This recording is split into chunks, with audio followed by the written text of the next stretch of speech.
Hello, Niranjan, good evening. Kapilan? Yeah, good evening, ma'am. There is no Kabilan, Niranjan only here. Oh.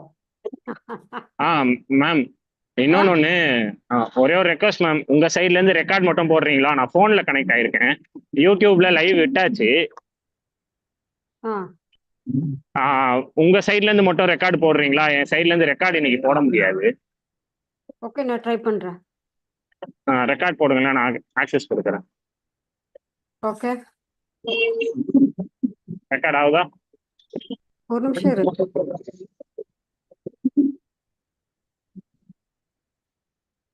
Send request அனுப்பிச்சிருக்கேனே. அனுப்பிச்சிருக்கீங்களா? ஆ. வருங்க ma'am, நான் request accept பண்ண சொல்றேன். ஒரே ஒரு நிமிஷம். நிரஞ்சன், சொல்லுங்க மேம். ஆ இது வந்து லாகின் பண்ணாதான் சைன்இன் பண்ணாதான் ஸ்டார்ட் பண்ண முடியும்னு வருது. அது ஏன் இப்படி வருது? ஆமா மேம், ரெக்கார்ட் பண்ணும் போது இல்ல இது பண்ணும் போதோ ஆத்தென்டிகேட்டரோட தான் இது பண்றாங்களா, மெயில் ஐடியோட தான் வராங்களான்னு சொல்லி கேட்பேன். ஆக்சுவல் மெயில் ஐடி எதுலயாவது ஒரு மெயில் ஐடியில அவங்க லாகின் பண்ணி தான் வரணும்.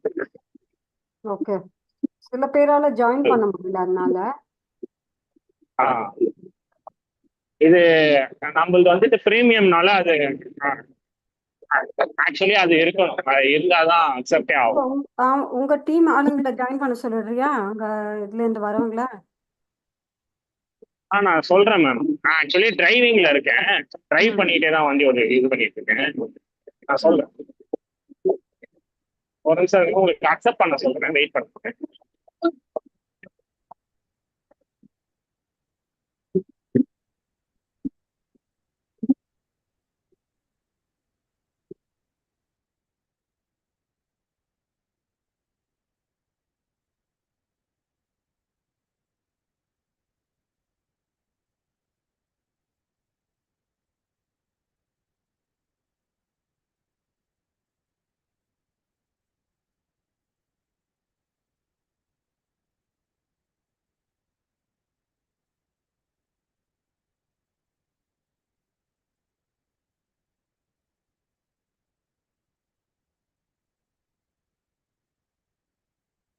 Hello Saroja ma'am.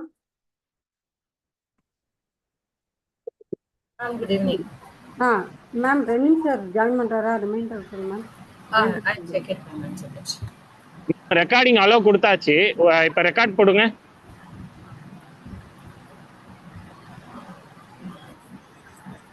Okay. Okay ma'am, இப்போ உங்களுக்கு ரெக்கார்ட் ஆகும். நீங்க அத இதுல இது பண்ணிக்கோங்க. ஓகே, லைவ் போயிட்டு தான் இருக்கு, அதனால பிரச்சனை இல்லை.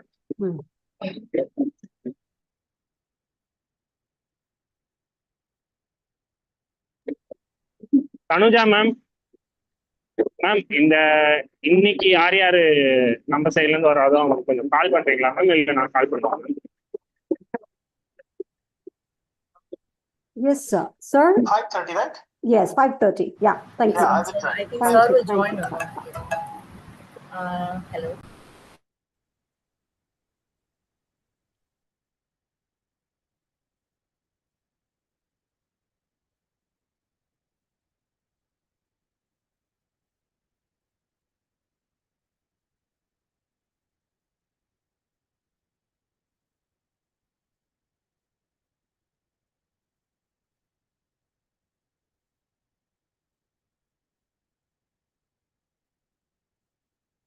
Hello, sir. Ma'am, actually sir has joined.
Tanuja ma'am? Sir has already joined.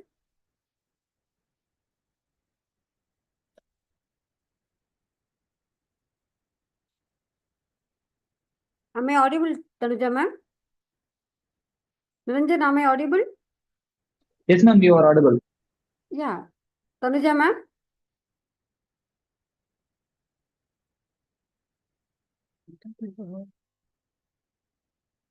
Tanuja ma'am? Hello.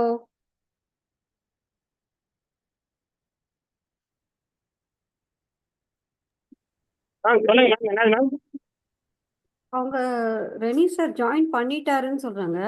Our link கேட்டுட்டு இல்ல இருக்காரு. மேம், இன்னும் ஜாயின் பண்ணல மேம். லிங்க் கொடுங்க. Join பண்ணல. நான் லிங்க் உங்களுக்கு இல்ல, நான் உங்களுக்கு கொடுத்துட்டேன் அனுப்புறேன். நானு. நீங்க நான் கொடுத்துட்டேன். கொடுத்துட்டீங்களா? ம். Okay ma'am, okay.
Good evening, Dr. Elena. How are you?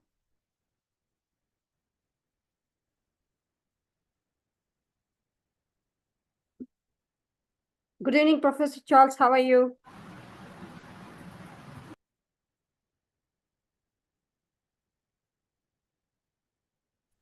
Fine, and you? All good. Okay. Excellent. Today, Today is the most favorite topic for everyone.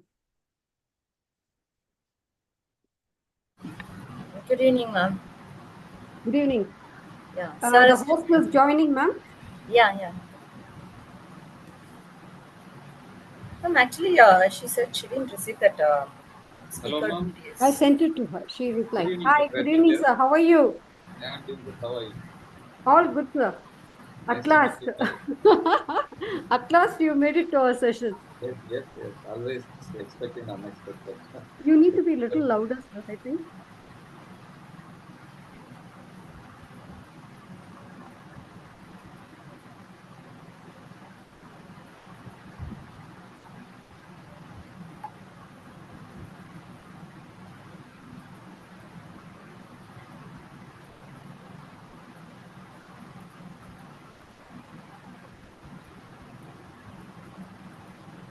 I want to check your audio thing. Could you please speak something? Mr. Bhaskar? Mr. Bhaskar?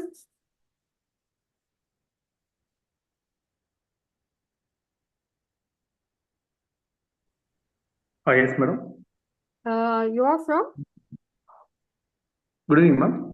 Yeah, good evening. You are representing which institution, sir? Dr. MGR University, ma'am. Okay. You are with the backstage team? No, just I'm listening, ma'am. I'm not Oh. presenting anything. Okay. Thank you.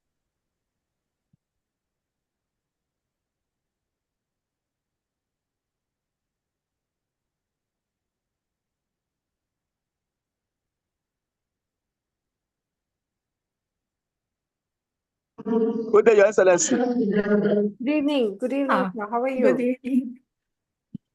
Your Excellency. I know. How was the day? We need to send reminders for Sri Ishwar College of Engineering, Mr. Damodaran. Wow, We a good need one. Maharaj, we can start.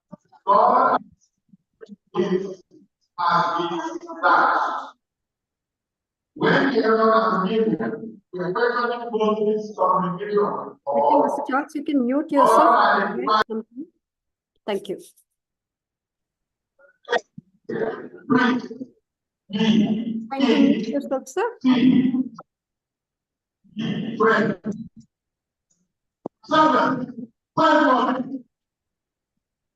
Mr. Charles, kindly mute yourself, please.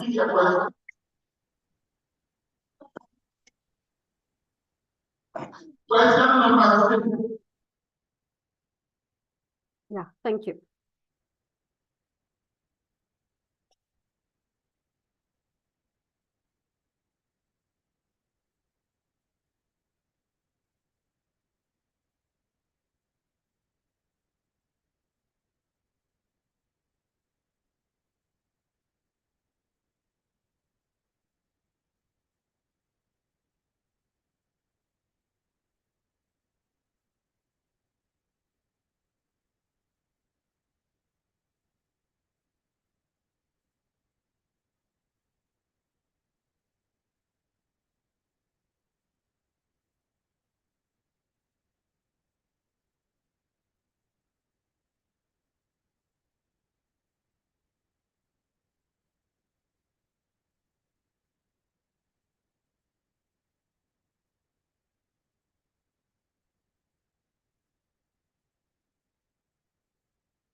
Vasanti ma'am, welcome.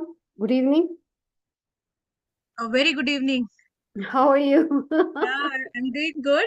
It's raining here and it's a big mess around. No power supply. A lot of things happening around here. South of India, there's cyclone, cyclone storms that is affecting the southern part of India. So there's heavy rains around.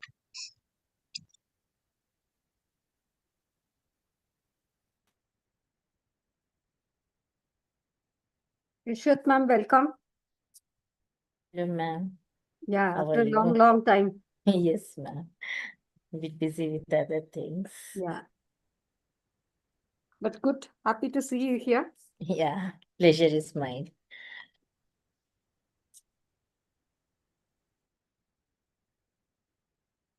Hello, Tanuja, ma'am. Hi, ma'am. How are you, ma'am? I'm Yes. fine, doing good, ma'am. Very long back I'm seeing. Yes, ma'am. Ma'am, can you share me the background, ma'am? I'll Yeah. take- There in the chat box, ma'am. yeah, I'll take it. Yeah. thank Because you. I joined late, it will not be visible. Yeah. So that we can repost it.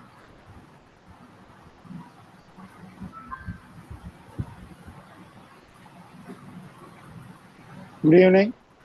Good evening, sir. Welcome. Welcome, sir. Welcome. Thank you. Are you able to hear me? Yes, sir. You're quite Okay. audible. Thank you, sir. Thank you so Thank much. Thank you. Good evening, Dr. Vinod Shukla. Thanks for joining. Thank you, sir. Thanks for joining. Good evening, ma'am. Good evening. So How much. are you, sir?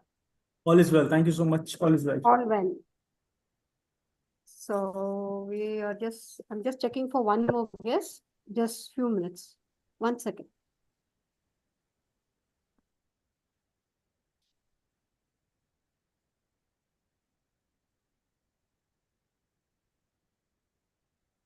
Yeah.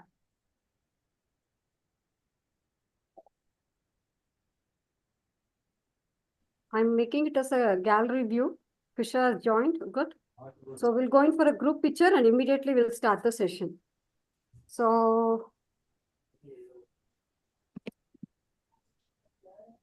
anyone can take or I'll take. So we'll say cheese.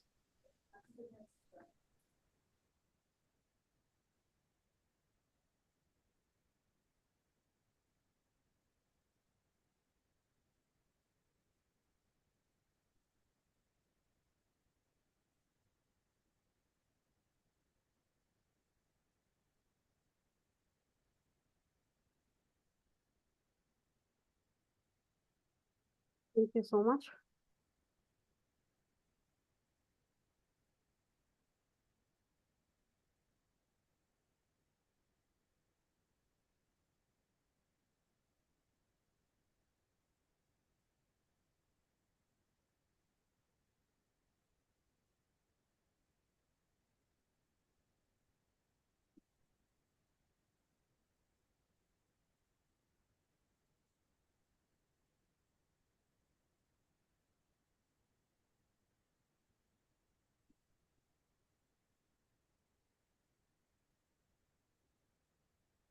I've shared the picture in the chat box. So anyone wants to post, please go ahead. Virginia, I think she's joining. Just 1 second. Has Dr. Virginia joined? Not yet.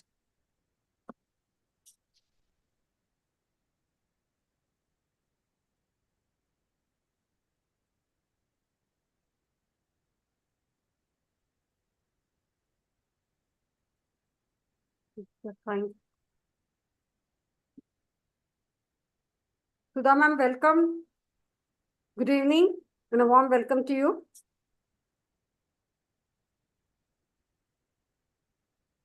Good evening, ma'am. Good evening. How are you, ma'am? All good? Fine.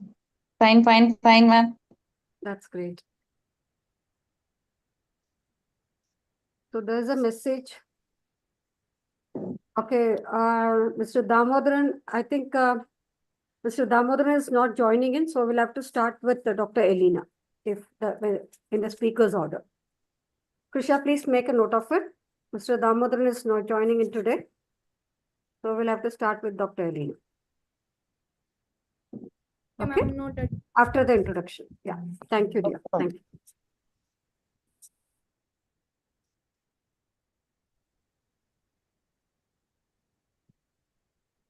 So we'll go in for the session. Is everyone okay? Did you check your audio control, everything? Is it fine? Anyone who wants to try it? I think we tried everyone. Anyone who wants to try? Well, thank you, Dr. Virginia. Warm welcome to you. So we'll start the session, Dr. Virginia, if you're okay. So can you speak something? Would like to check on the audio controls? It's not heard. Can you hear me? Can you hear me now? Yes, doctor. Yes. Please go ahead and then we'll start. I'll continue from you. Thank you. Thank you.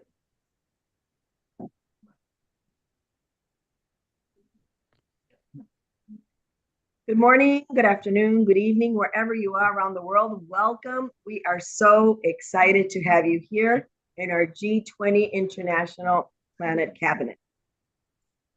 We know that this is a very important topic.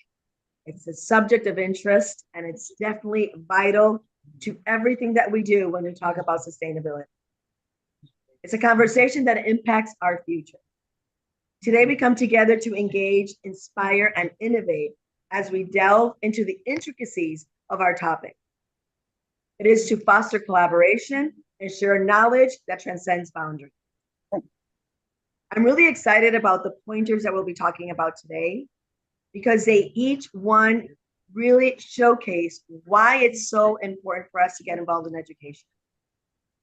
As the current president of World Education Policy, we, as a consortium, look for all ways to eliminate and eradicate all barriers to education. But one of the things that we see time and time again around the world when we evaluate policies is a lack of knowledge when it comes to sustainability. We see it maybe in a science class, we may see it in a biology class, we may see it in a flower class or plant, but we don't really see it in an everyday.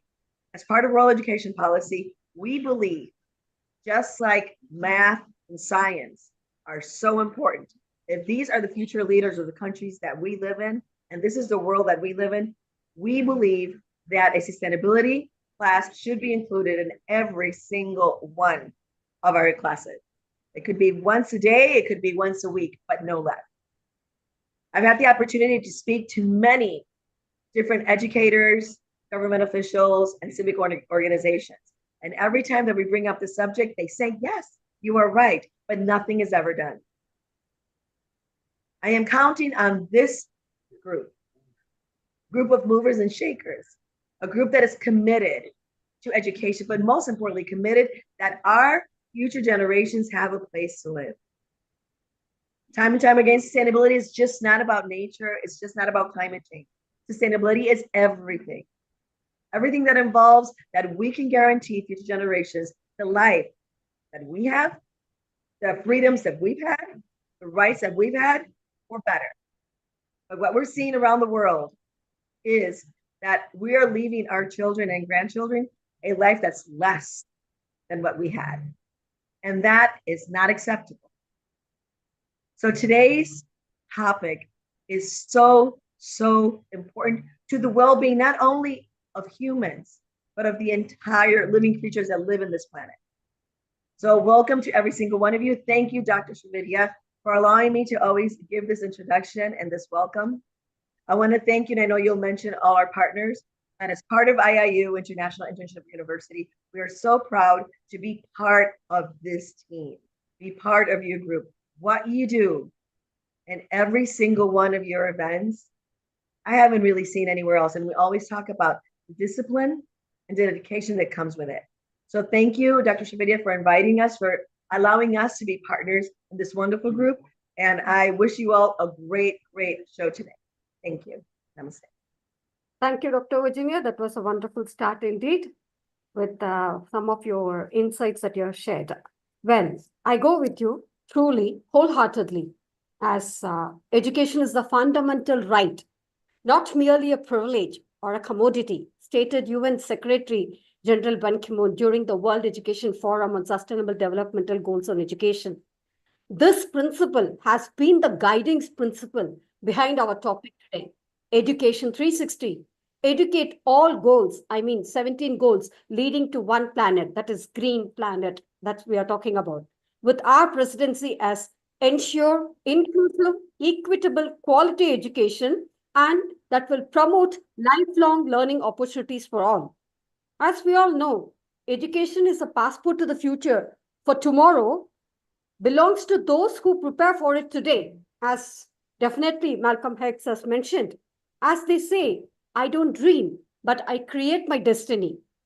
They don't wait for the doors to open or the windows to open, but they create their own doors and windows, their channels, their avenues to move forward, to create their own world.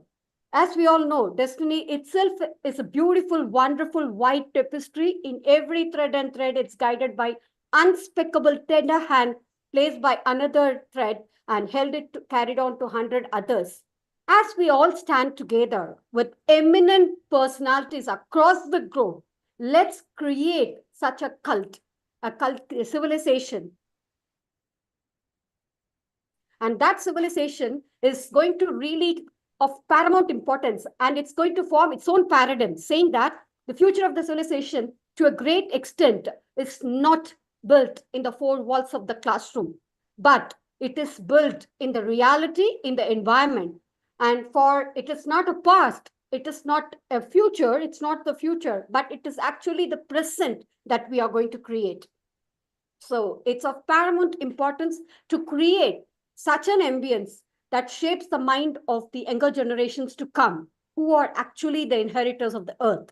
So a true enlightening education, the dream that we are talking about, is the one that is built on love, respect, commitment, devotion, inclusiveness, that cultivates a curious, adaptable, mind-grounded, openness, fearless students with an explorative learning spirit, guided by the moral principles, values and principles that are applicable in the real world. As said in, where there is righteousness in the heart, there is beauty in the character. When there is beauty in the character, there is harmony in the home. When there is harmony in home, there is order in the nation. When there is order in the nation, there is always peace in the world. So this kind of education that we are dreaming about will instill a deep sense of self-reliance, self-discipline, honesty, courage in the minds of the future generation, who will remain steadfast in their commitments in whatever they are doing, whether it is sustainability or inclusiveness, anything, that they will be challenging the challenges, and they will become individuals who will equipped with skills to tackle those enthusiastically and embrace all new opportunities with a sense of duty and commitment. They will create a cult of respecting and celebrating differences that are sculptured on the values of understanding, love, empathy, tolerance, etc., and emerge as innovative leaders who are determined to effect a transformative change, a paradigm shift in their communities and the wider world, and positively contribute to the society to improve the world. So it is always, as said, I always take this quote. Please allow me to take this quote even over here. It's from our Upanishad, Asatoma Sadgamaya, Tamasoma Jyotirgamaya, Mrityoma Amritam Gamaya, Om Shanti Shanti Shantihi. That means this education system will lead everyone from the ignorance to the truth, that is with the art of self-realization, with the environment realization. Lead us from darkness to light, Tamasoma Jyotirgamaya. Lead us from darkness to light with all knowledge sharing, with the awareness campaign, with everything. It will bring enlightenment in the self and to others as well. Mrityoma Amritam Gamaya. This enlightenment will lead us to liberation. That is, we will liberate from all our fears, our doubts, our whatever thing, negativity that we are talking about, and it will make our world a better place to live in. Om Shanti Shanti Shanti, with a very peaceful coincidence. This type of education that we are focusing on will empower our students to become active participants in the communities, where students are given opportunities to engage in projects that will require critical thinking, green skills, etc., problem-solving abilities that will enable them to develop the skills to address the real world issues. This approach will also recognize the value of experiential learning, where the students can learn from the community, engage with all diverse perspectives, and develop a deeper understanding of the world around them. By participating in such community projects and initiatives, our students will gain a great sense of empathy, compassion, social responsibility, which can help them from bringing the effective change as change makers, torch bearers in the community, and lead our community far and beyond. So this kind of education that we are dreaming, that we are talking about as Education 360, is not a preparation for life, but life itself. It's a process of enlightenment. We don't teach our students, but we inspire them, we guide them as lead kindly light. As said again in our Hindu mythology, Aham Brahmasmi, we are like a stained glass. We sparkle and shine through the gleaming beauty of our own spectrum. We mirror and create ourselves. As said in those words, as such, I don't paint my dreams, but I paint my own reality. So let's experience the past, experiment with the present, and evolve for the future such that we will create such an environment that we are talking about. It is all in the creation, that is Education 360, a holistic approach to achieving the 17 Sustainable Developmental Goals. On this note, please join hands with me to welcome our eminent guests who have joined in today. Welcome, sir, Professor D. Vishwanathan, sir, who is a Rector of Research and Development, former Vice Chancellor of Dr. MGR Education Institute, who is a Rector Research Development of Dr. MGR Research Institute and a former Vice Chancellor of Anna University. Thank you, sir. It is a greatest privilege and honor to have you with us. And allow me to say a few words about you, sir, please. Thank you. Thank you so much. Sir has been a mechanical engineer during his PhD. He has worked on the Trishul missile project, which was supported by His Excellency Dr. APJ Abdul Kalam, who was then the director of DRDL in 1984. Dr. Vishwanathan has closely worked for his research and development with DRDO, HAL, Atomic Research Centers, ISRO, RRL, TMRL, and many leading industries. He has guided 5 PhD scholars in the field of mechanical engineering and media technology. Sir has published more than 50 national and international research publications. Sir has received the most prestigious International Socrates Award from the European Business Assembly UK at the famous Oxford Hall, and this award was conferred on him for his outstanding achievements in excellence in technical education and research, for his remarkable reputation and successful personal achievements. Please allow me to mention here with due respects to him, he is the first Indian to receive this award, and he is also awarded as Colonel Commandant of NCC by the Ministry of Defense, Government of India. Thank you, sir. It is a greatest honor and privilege to have you amidst us today, and it's just a blessing. Thank you, sir. Thank you so much. Thank you, Sri. Thank you, Sri. Yes, sir. One more award, it is not, you have not mentioned, the Officer of the Order of Academic Palms, this highest civil distinction award of France. I received it from the Prime Minister, and probably again, first Indian to receive after 200 years of its institution by Napoleon. We are so blessed to have you here, sir, amidst us. Really, just a blessing, I tell you. Thank you, sir. Thank you. I cherish this moment like anything today. Along with them, we are joined with Dr. C.R. Rennie Robin. Thank you, sir. Thanks for joining us.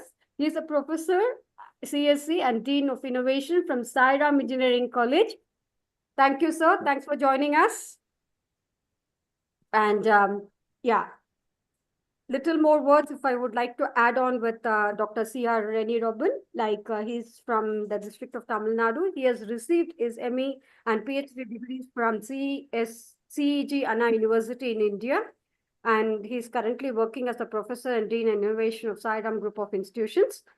And with his area of interest include ontological engineering knowledge management, that is e-learning, semantic web, etc. He is a recognized supervisor in Anna University to guide the PhD and MSc candidates of computer engineering. And he has written a book on the role of ontology in software risk management, KM approach, which was published by LMB Lambert Publishing House, Germany.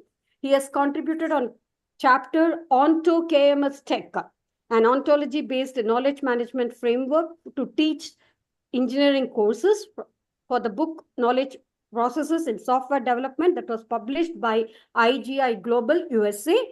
And he's also a professional member of ACM, and ACM recognized him as an ambassador. And he is a lifetime member of ISTE and a member of several professional bodies. And also, sir has also assisted and successfully completed the PhD, currently working with 7 research scholars who are doing the research under him. He is with the doctoral committee of Anna University, Satyabama University, and VIT University, Chennai. And also, on that note, he has received a mentor award from IBM during the felicitation ceremony of the Great Mind Challenge of 2011. He has got the Young IT Professional Award of 2012, by Computer Society of India at the regional level. He has also received an award for teaching excellence in Indo-Global Education Summit of 2013. So, welcome, sir, Dr. C.R. Rennie Robin. It's greatest pleasure having you here. So many accolades. Thank you. Really. Thank It's you a so great much. honor and privilege to have you with us. Along with them, we are joined with Dr. Vinod Shukla. Dr. Vinod Shukla is representing Amity University, Dubai. Thank you, sir. Thanks for joining us. He is the head of academics, School of Engineering, Architecture, Interior Designing of Amity University, Dubai. So, Dr. Vinod Shukla is from the Computer Science Department. He's currently working in Amity University as Associate Professor and Head of Academics in the School of Engineering, Architecture, Interior Designing. And in September 22, Dr. Vinod Shukla has been ranked in top 2% scientist Stanford list of 2022. He is an active member of IEEE. He has published many research papers in various reputed journals and conferences. Sir has also completed the General Management Program in IIM of Ahmedabad, and he has conducted many training programs, including training employees of Delhi Transco Limited and Indian Portal of Meghdut Bhagwan, Delhi, and the Director of General Resettlement, DGR, in inter-service organization functioning directly under the Ministry of Defense. So, sir has also written a case study on online retail in the UAE, Driven to Grow, and also contributed during our Prime Minister visit over here in this part of the world. Thank you, sir. And he holds an international patent in the field of international information technology. Thank you, Dr. Shukla. Thanks for joining us. It's a greatest pleasure of having you all on this platform. Thank you so much. Thank you, ma'am. Thank you. Thank you, sir. So moving ahead, like introducing our topic for today, Education 360 is an innovative approach that integrates education with a sustainable development, aiming to contribute to the achievement of 17 sustainable goals. On that note, before we start speaking, I would like to hear from our guests who have joined us today. Yes, sir. Professor Viswanathan, sir, please, your insights. Okay. Thank you. Thank you, Dr. Srividya. It is both an honor and privilege to address this distinguished gathering of scholars, educators, and policymakers.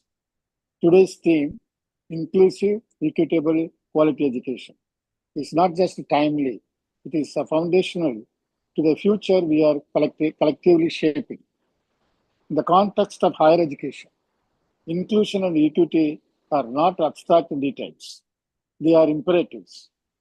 As custodians of knowledge and architects of national progress, we must ensure that our universities do not merely impart information, but also embody justice, diversity, and opportunity. We have gathered here at a moment when the future of our education system is being actively shaped by your leadership, decisions, and actions. The theme before us, inclusive, equitable, quality education, is not just a guiding principle. It is a national priority. Let me begin with a clear statement. Quality education that is not inclusive and equitable is incomplete. The challenges we face, economic inequality, regional disparities, gender gaps, learning loss, digital exclusion cannot be resolved without deep structural reforms and bold policy commitments. When we say inclusive, equitable, quality education, what do we really mean? To us, it means that every child, every learner, and every dream matters. It means ensuring that no child is left behind because of their gender, disability, social background, or financial condition. It means creating learning spaces that are welcoming, safe, and respectful of diversity. Inclusion is not just about allowing everyone in the classroom. It is about embracing differences and valuing what each learner brings. Equity is not about treating every student the same, but about recognizing that different students need different support to succeed. Quality is not only about passing exams, but about nurturing creativity, curiosity, resilience, and compassion. As educators, students, and leaders, we must work together to build a system that truly prepares learners for life, not just for tests. Today, as we speak about the future of education, let us also recognize the responsibility that comes with it. Inclusive and equitable education is the key to breaking the cycles of poverty, to promoting gender equality, to empowering communities, and to achieving the sustainable development goals. Let us reimagine education as a tool for justice, peace, and hope. I encourage each one of you, whether you are a student, teacher, parent, or policymaker, to ask yourself, what can I do to make the education more inclusive, more fair, and more meaningful? Because education is not just preparation for life, it is life itself. Let me begin with a clear statement. Quality education is not inclusive and equitable is incomplete. Our responsibility is to ensure that every child and youth, regardless of caste, gender, ability, income, or geography, has unbounded access to education from early childhood to higher learning. This means expanding scholarships, hostels, and transportation for rural and tribal students, and ensuring disability-friendly infrastructure in all institutions. Policies must prioritize regional equity with a special support for aspirational districts, border areas, and undeserved urban zones. Equality is not achieved by treating everyone the same, but by ensuring everyone receives that they need to thrive. We must invest in bridging programs, remedial teaching, counseling services, and digital access to disadvantaged students. The National Education Policy 2020 rightly emphasized gender inclusion funds and inclusive curriculum design. This must now translate into robust implementation frameworks and performance metrics. Quality must be measurable in learning outcomes, employability, research output, and social relevance. We need a data-driven approach to improve learning standards, enhance teacher training, and monitor institutional performance. At the same time, innovation is key for a multilingual digital content to flexible learning pathways via open and distance modes, especially for adult learners and those returning to education. We always request our government of India to go for the GDP 6%, but we are now being allotted only 2.5. So that only we can fulfill the needs. The whole world, the population is populated countries, China and India. We have 30 crore students at a time. We do not have classroom facilities, ICT tools, enabled classrooms for our students. So that is one of the priority which we need to address. And further, we do not have much qualified teachers. We have only 20% of the qualified teachers. And so I request the government of India and other governments to invest on teachers, faculty development programs, and develop the teachers. Give 1 year training for every higher education teacher so that we will have a qualified teacher. We may have a good buildings and infrastructure. Without quality teachers, we cannot achieve the quality education. So we need to work like IITs. As government leaders, our mandate is to create policy environments that disseminate systematic barriers, reward inclusive practices, and hold institutions accountable for both access and excellence. The path to inclusive and equitable quality education is not easy, but it is essential for the kind of society we aspire to be. One where opportunity is not determined by birth, but by ability and effort. Let this not be a declaration, but a shared commitment reflected in our budgets, our policies, our regulations, and most importantly, in the lived experiences of our learners. As we align with SDG 4, quality education for all, let us reaffirm our collective responsibility to create a higher education system that is inclusive in its access, equitable in its outcomes, and excellent in its standards. Let this not be a one-day discussion, but a sustained commitment one policy, one classroom, and one student at a time. Thank you for your attention, and more importantly, for your continued dedication to shaping a more just, educated, and empowered society. Thank you very much. Thank you, sir. Thanks for those valuable insights. And the key takeaway is that in education which is not inclusive and equitable is just incomplete, if not integrated with the SDGs as well. Definitely, sir. With all your blessings, we'll move ahead. Thank you. Thank you, sir. Thank you. Okay. It's a greatest Thank you. honor and privilege. Thanks for all those inferences. Thank you. Thank you so much. Thank you. Thank you. Thank you. Yes, Dr. Rennie Robin. Yes, sir.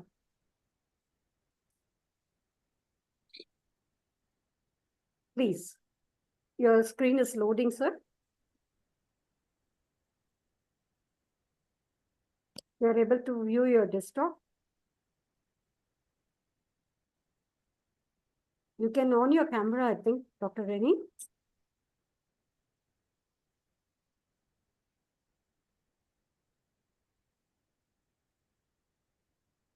Can you able to hear me? Yes, we are able to hear. We are able to see the screen.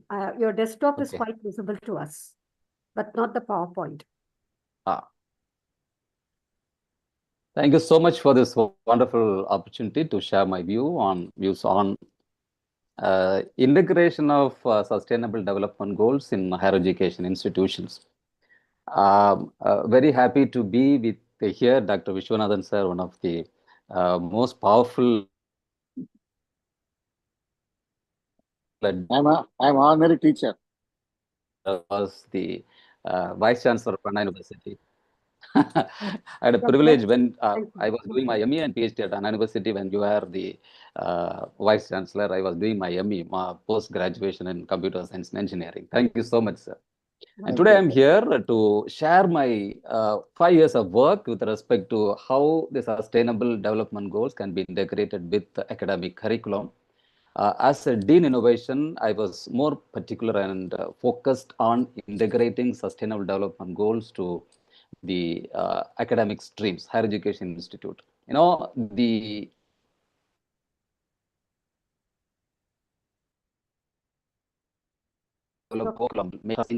that have experienced at the institution which I am working, Sairam Engineering College and Sairam Institute of Technology. You know, the lack of entrepreneurship mindset is very lacking in today's student, and bringing entrepreneurial mindset is very, very important. And the major challenge we are facing is to make them to do their engineering projects on their own. And having said, we have proposed a model. I'm here to share the case study, successful case study with you all. Most of the academicians are here in India.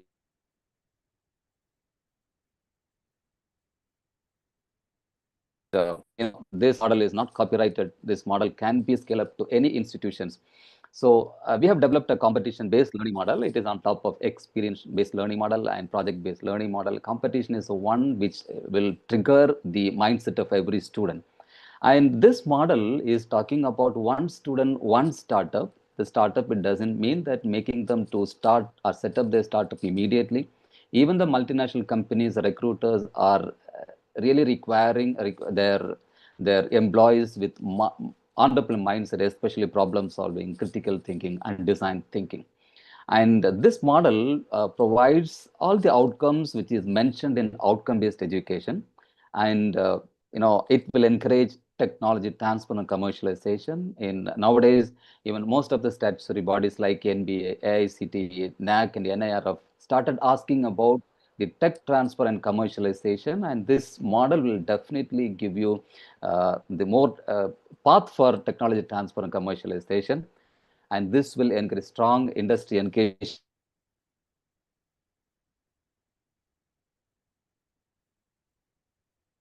Industry, we don't want interaction, we want collaboration, because the students going to be with us for 3 years or 4 years will be in the industry for next 40 years.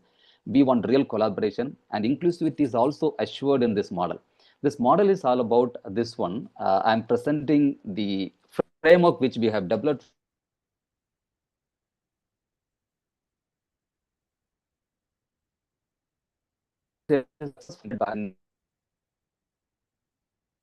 it's a supplementary for education institution for next 10 to 15 years. There is no doubt at all. And we have proved it. And I'm here to present my successful case study. It's startup, but as I mentioned, it's a competition-based learning model. It's all talk about 4 competitions. It start with Sairam SDG Ideathon, an institution which is honestly supporting and promoting sustainable development goals. So we have named it as Sairam SDG Ideathon for first year, Sairam SDG Salvathon for second year, Sairam SDG Innavathon for third year, and Sairam SDG Inspirathon for final year. And it focused on inclusivity, and every student should be a part of it. Idea engineering is a specific subject curriculum we have designed and development for encouraging students to bring native problems. And for that, we have signed a MOU with State Institute of Rural Development, Panchayat Raj, which is located in Maraimalai Nagar. And all the first year students will get immersion program and field exposure visit, and they will know about their native problems. And we strongly believe that if a problem is originated from village, it will end up at village as a sustainable product. If a problem is originated from industry, it will go to industry. So that is the main focus, will encourage us for technology transfer and commercialization. And this immersion program will be handled by SIRD. 2 full day, the students will be there, and after the immersion program, they will come up with native problems. And no students will originate their problems from any papers, or somebody addressed some issues for somewhere, rather than it encourages students to bring their model or the problems from the native. And this, after this field exposure visit and immersion program, the critical thinking is a part of the curriculum, and idea generation will be categorized into 17 sustainable goals, and the competition will happen,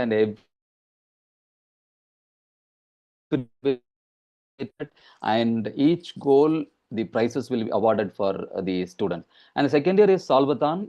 Here they do, because it's a big explanation is required. I am just briefing the process and framework. Second year, the idea validation will happen. Here it will be narrowed down to one single idea, whereas in first year they can come up with a number of ideas. Here entrepreneurial education will be 100% entrepreneurial education will be given as a part of their education. So the Vadhwani Foundation is handling our entire process, and they are responsible for validating idea. At the end of the second year, they will come up with business model for the verified idea.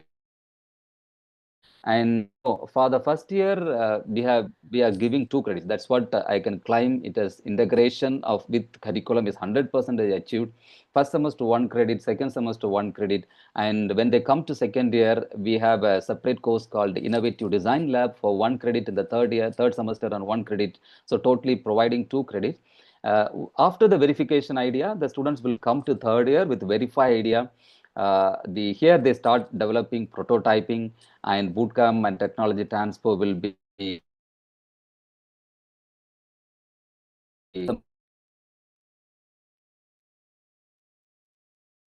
them to showcase their projects outside the world. So the competition is called Sairam SDG Innavathon. And finally, most of the students would compare projects at the end of the third year. And what the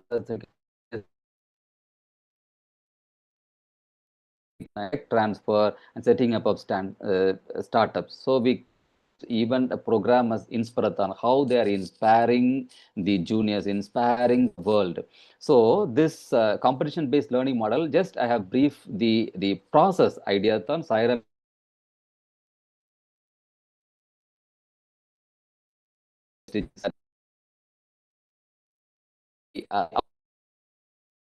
any institution, any model, not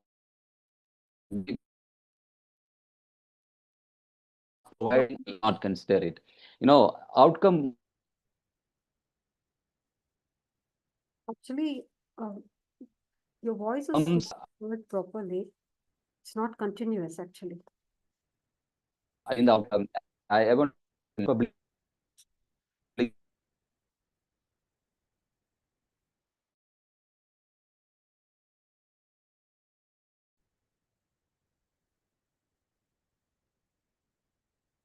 Yeah, thank you, Dr. Rennie. I think we missed Dr. Rennie there. Yeah, sorry. Yes. I'm So, here. Shall I proceed? Actually, the video was, the presentation was going, but whatever you spoke, we were not able to hear properly, sir. Okay, okay. Because of low bandwidth, I think. Maybe like you can off your video and try again. Right, right. Maybe after That- some time, if it's okay with you. Okay, perfectly. Yeah, sometimes it might pick up at the later stage. Yeah. Okay, okay. Thank you. Thank you so much. Thank you so much. Thank you. Thank you from those insightful welcome remarks and on the overview. It was really a great pleasure in having those eminent people with us on talking about Education 360, a holistic approach, how to achieve it. And if we are talking about Education 360 as a holistic approach to achieve the 17 SDG goals and how to contribute and how to go about it with definitely with the key objectives of promoting holistic education, integrating SDGs into education, encouraging interdisciplinary learning, and developing critical thinking and problem-solving skills for students, the green skills for students, thereby contributing to the 17 SDGs, achieving the quality, with a focus on achieving the quality education, that is SDG 4, ensure inclusive and equitable quality education and promoting lifelong learning opportunities for all. So this is the greatest presidency that we are going to address today. On that note, to address this, allow me to welcome before you Dr. Vinod Shukla.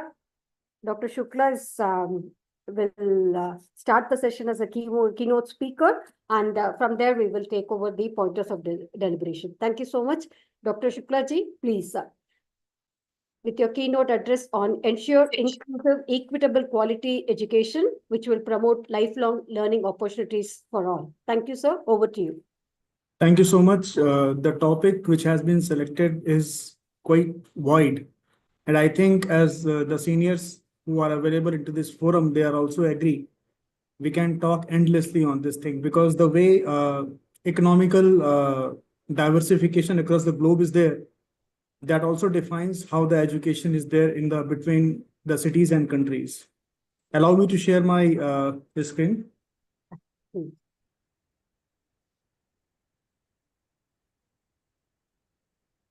Is it visible, ma'am?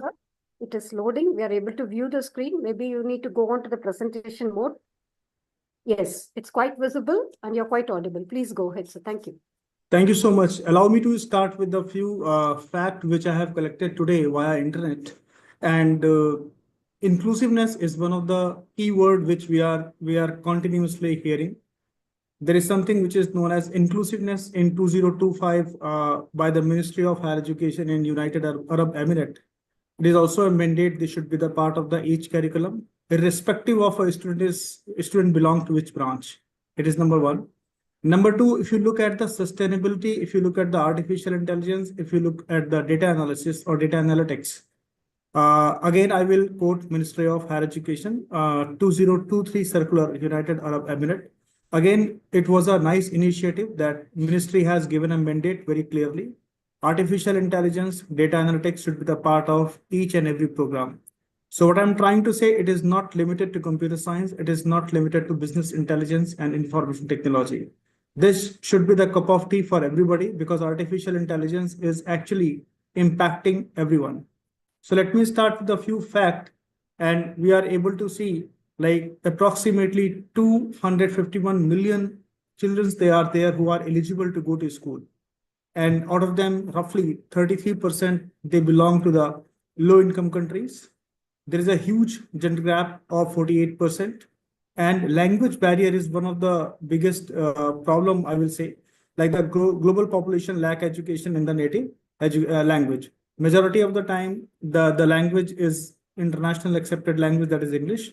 But it is also a reality. Like the cities and the rural areas, it is difficult to impart all the education into international accepted language, which is English. I will give 2 or 3 successful example what Government of India way back they have started. NPTEL, which is a very famous brand now.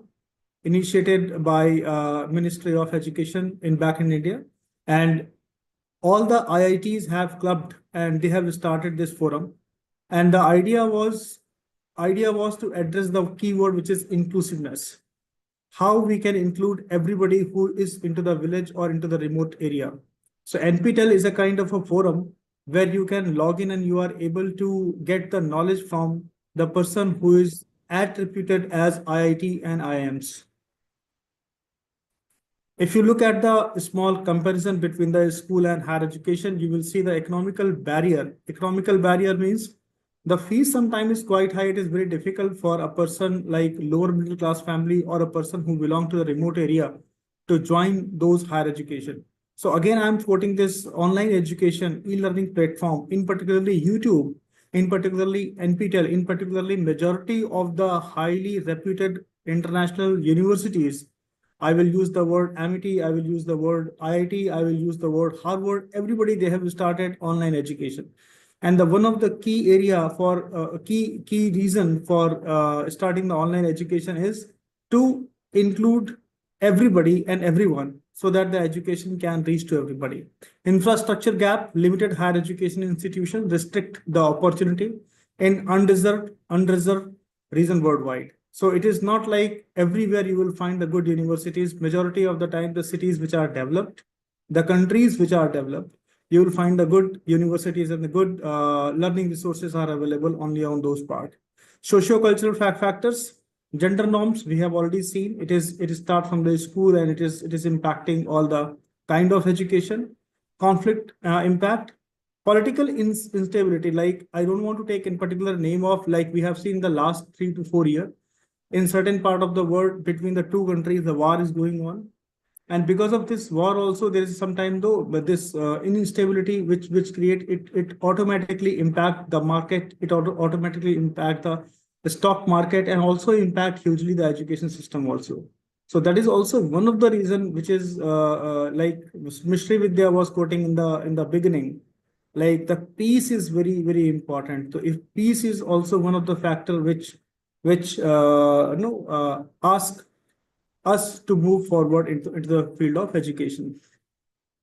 If I look this entire education system, according to me, the pillar of sustainable competence, which I will address, it will be like integration competence, like how I'm going to impart the education across all the disciplines. So like artificial intelligence and data analytics, how to make sure a BBA student, how to make sure a film and television student, how to make sure an economic student, the student who belong to the field of economics, or everybody is going to get this thing. Implementation and strategy. So basically policy making is one part. Again, like the previous speaker, like he mentioned very nicely, like how the implementation on each year they have implemented, how the first year, what first year is going to do, how second year is going to do, how third year is going to do, and how they have collaborated between the different NGOs and industry. And it is not only the collaboration between the local industry partner, when they go for the visit, what exactly they are going on the visit and how it is going to evaluate it. So it is not a paper kind of a thing. The work, what the students are going to do onto the action plan, it is measurable and it is reflected into the grade sheet. Similarly, majority of the university, they also have a different kind of a framework to address this kind of thing. Here in Amity University, we also have something which is known as a human value community outreach. So these are the labeling, these are the credit names, but at the end of the day, all the universities are aiming for something, how to make it possible that the student is the part of the society. He or she is not only limited to the classroom, he is getting the enough exposure for the industry and society so that he can start feeling and working on the word which is we are discussing here, inclusiveness. Interpersonal and intrapersonal, building the relationship and the self-awareness, system thinking foundation, like how exactly how to understand the understanding the complex interconnections. If I look at the entire policy, there was a keyword which was used like a lifelong learning. So lifelong learning, for example, I have completed my PhD long back, I master's long back, but after completing and joining the industry or joining the education sector, there is a continuous requirement I'm going to do on the continuous upskilling. So when I have completed my graduation, artificial intelligence was something which was just coming up as a discussion. And now when I'm working into the education sector, artificial intelligence models, learning models, they are available and we are using this into almost all areas. So if I'm not able to learn it properly, it is difficult. I means the educator, I means the instructor, I means the trainer. So basically, if a teacher, if a faculty, if an instructor is not going to continuously upgrade himself or herself, it is very difficult for a person to how he is going to take back into the classes. Point number 2, policy innovation. So organization for economic cooperation and development framework and how it is going to connect with a future ready system. Personal resilience, individual growth as it impact directly with the societal strength, and system adaptation. Education evolving with the changing needs. That is what the example recently I have taken. And we all are discussing about artificial intelligence and data analytics. So when you talk about the strategies to meet changing need and reduce future inequalities, inequality is something again we are discussing a lot, which is like how to look on the holistic, means complete 360 development. Global competence across all the skill areas. So it is not limited to a particular region or particular city. So how exactly we are going to make ready the workforce which is globally deployable? Cross-sector collaboration, partnership ensuring the equitable access, like the example the previous speaker has taken, and majority of the university, like here in Amity University, we have a very strong partnership with the local market. And that enables the student to visit the industry and to understand, okay, how exactly my learning is going to work in future. Gap analysis, identifying the digital and the green skill deficits, target solution, addressing socio-economical learning needs. Transforming education for the SDG 4.0, equitable quality for all. Inclusive access, which we are trying to achieve. We all are trying to achieve collectively. So quality education reaching every learner worldwide, and majority of the government have taken the initiative so that everybody who is not very financially strong enough to subscribe for the good education can also get the education with the help of a digital platform. That is what exactly inclusive access majority of the government and countries are going to do. And all the leading universities are also joining hand with the government, and they are making it sure it is reaching to the people who are needy and who cannot access because of the financial constraint. Equity focus, addressing gender, geographical and economical barriers. We had a discussion on this thing. Global standard, curriculum agreement, alignment, and digital inclusion initiative. So majority of the time you have seen, like all the universities, they have a different framework of accreditation and affiliations. So these accreditation and affiliations, basically, they make sure the education what university and school system are providing, they are at the global standard. So it is not like a person who received the education into a country A is not able to qualify or not able to work into country B. So basically, these global standards are very important moving forward, and I think they should be implemented strongly into the system or digital system as well. Systematic change, transforming the entire education ecosystem on the parameter of inclusiveness, on the parameter of reskill for the future green skill education. So environmental literacy, integration of sustainable knowledge across curriculum, building foundation for green career pathways. And if I'm not mistaken, because I'm a student of engineering, if I'm not mistaken, this particular environmental literacy is the part of all the UG program in the first year, irrespective of any particular university, irrespective of any particular country. Majority of the time, you will see environmental related literacy has been kept in the first year as a 1 or 2 credit to make the student sensitive about this thing. Market preparation, preparing the student for sustainable labor market, real world application, and environmental sciences. So business is a different vertical. Let us not talk about the business, but on ensuring the policy, on ensuring the guideline at the education sector, when we are preparing the student, we means university. We are taking care of almost all the parameters which are needed for the sustainable labor market. So when it goes on the business, it's a huge responsibility of the industry also to welcome those practices and implement in order to make sure the environmental sciences are applications of environmental sciences are addressed. Project-based learning, hands-on sustainable learning modules, students solving actual environmental challenge. Majority of the time, the idea is how the two different discipline of a student are going to join hand and addressing something which is sustainable related learning modules. For example, a student from film and television, journalism, mechanical engineering, maybe at the electrical engineering, how they all are coming together and joining hand for something which is project-based learning and addressing this challenge. Bridging the digital skill employability gap. According to me, mismatch between the digital education and job market need. A skill taught, they don't align with the industry requirement. So industry is looking something else. There has been always a gap. I believe there will be always a gap. We can narrow down. It will be difficult to eliminate completely. And both are the complement for each other. The industry depend on universities, and university also look for the feedback from the industry. So what we can do, we can minimize this particular gap to address those particular tools, those particular education, which is directly deployable in the market, which is directly deployable in the industry. Industry partnership, collaborative curricular development with employer, real-time feedback on the skill relevance. So I will give you a few examples. These examples are not new. These examples are followed by majority of the university. For example, here also, when we design any particular program, in each program, there is a feedback, there is a strong partnership in the program for the curriculum development. For example, if we are working on cybersecurity, we take the direct feedback from the industry leader who are very strong on the product of cybersecurity.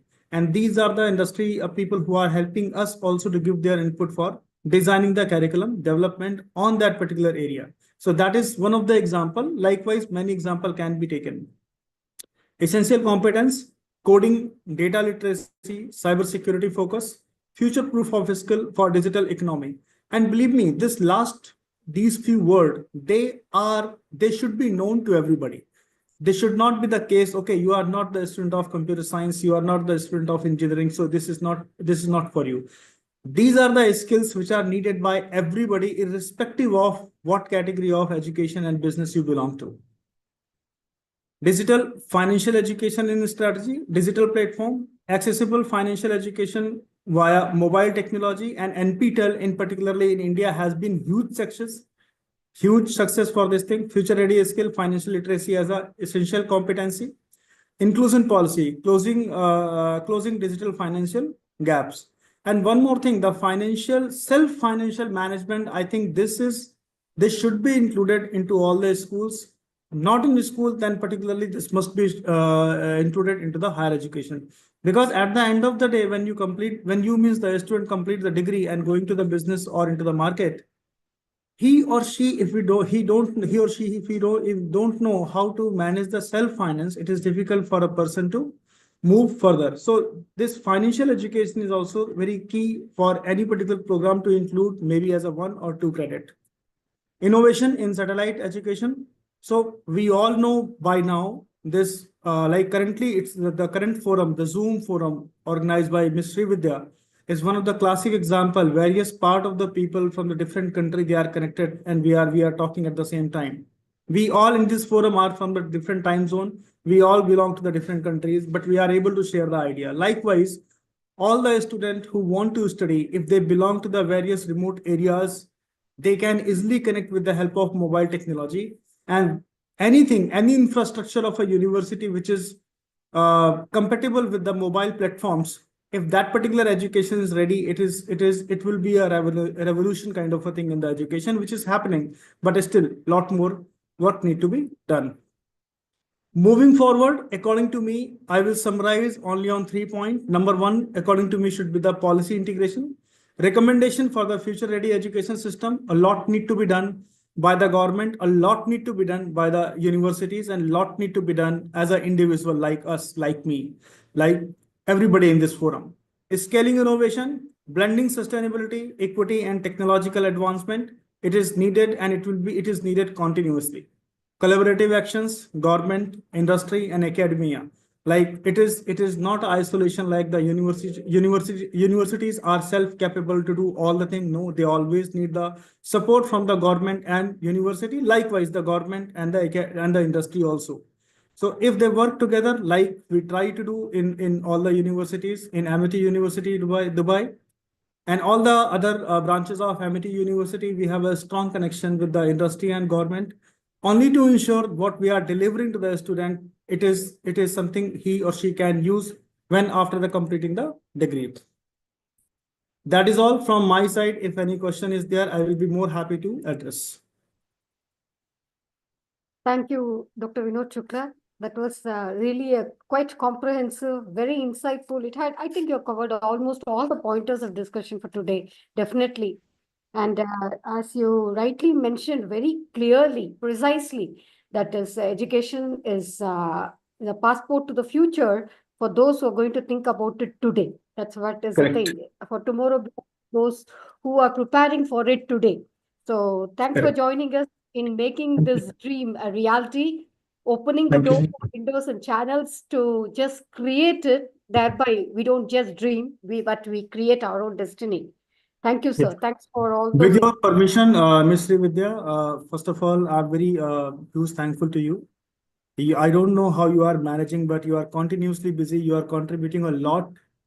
I have seen you into the multiple forum. Every time you select a topic, they are very societal, impactful topic, and they are impacting the society directly. Like currently today, Education 4.0. We are fortunate enough, by the grace of God, we are living into a city or country at the level that we are blessed with all the facilities. But the kind of topic you have taken, this is needed because majority of the they are not able to get this kind of facility. And this topic, with the help of mobile platform, it is possible this can be done. And with your permission, I would like to welcome all the delegates who are into this forum to Amity University, Dubai for any kind of a collaboration. We are ready to do. Thank you so much, ma'am. Thank you, sir. Thank you so much. Thank you. Thank you, sir.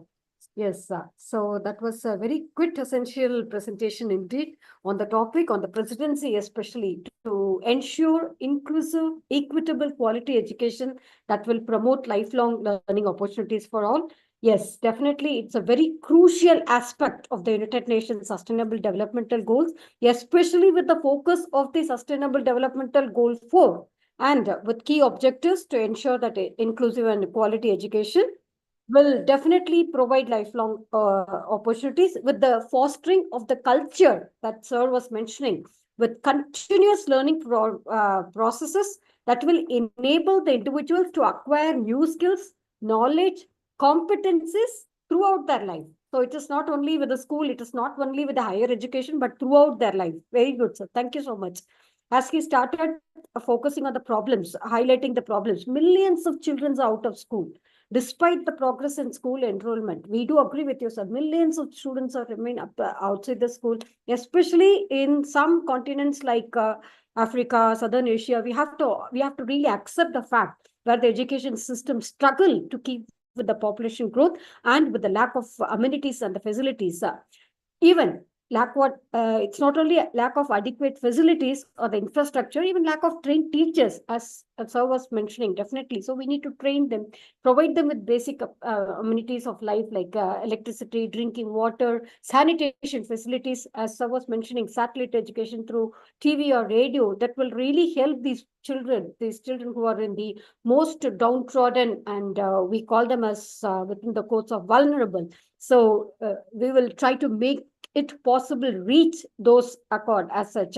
With the disparities, any kind of disparity that you take with the poverty, gender inequality, and the location, exactly, whatever thing, let's break all these barriers and make things happen. So that's what we are heading to or lining up through with definitely with the strategies of improving access to quality education, enhancing teacher training and capacity building, building inclusive, equitable learning environment and the infrastructure for all the students, irrespective of their living environment. We will definitely be able to achieve our dream of getting them as empowered individuals with providing sustainable quality education for all. irrespective of the socio-economic and environmental threats that they're having, but we will ensure for the economic, social, and environmental well-being. Thank you so much. Thank you, sir. Thanks for all those dignitaries who have joined us on the stage. Definitely, we'll come back to Dr. Renin one more time, definitely, sometime before we end up. So moving ahead, so we are not only with only the dignitaries, but we are joined with eminent speakers who have joined us on the stage. So with us, with the pointers of deliberations are as follows. As such, towards a more sustainable competence education model for future will be deliberated by Dr. Elena Bostwick. Thank you, ma'am. Thanks for joining us. Digital financial education strategies is left open to the floor. Anybody can pick it up, anyone who is interested. Lifelong learning and education policies will be addressed by Ambassador Safal Dunguna from India. Getting into schools, looking for indicators for integration will be addressed by Reverend Godfrey Bayamukha from Africa. Reskilling students for future work, the green skills education will be addressed by Ms. Mona Sawan, Dr. Ishrat Mirzana, and Mr. Amos Mubukka, and Dr. G.P. Sudha. Thanks, ma'am. Thanks for joining us. Thanks, everyone, for joining us. Bridging the gap between digital skills and employability will be addressed by Dr. Anjum Qureshi. Thank you, ma'am. Dr. Vasanthi Reena Williams. Thank you, ma'am. And Dr. J. Arulkin. Strategies to meet the changing ends and mitigate future inequalities. That's talking about satellite education will be addressed by Dr. George.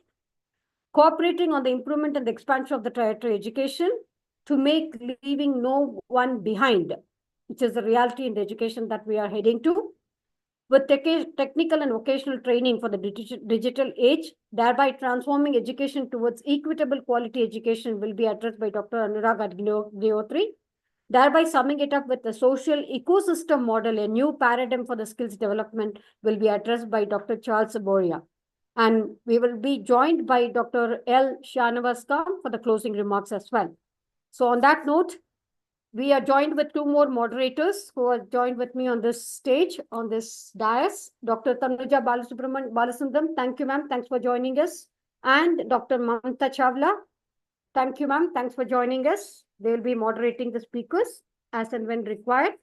And also, like our host for today will be Sri Krisha. Sri Krisha, welcome. And we extend a warm welcome to all the speakers. Over to you, Sri Krisha, to welcome the speakers one after the other. And on that note, may I request Dr. Gokul? Dr. Gokul from IGEN. Sir, I see you here. A warm welcome to you. Would you like to say a few words before we move on, Dr. Gokul?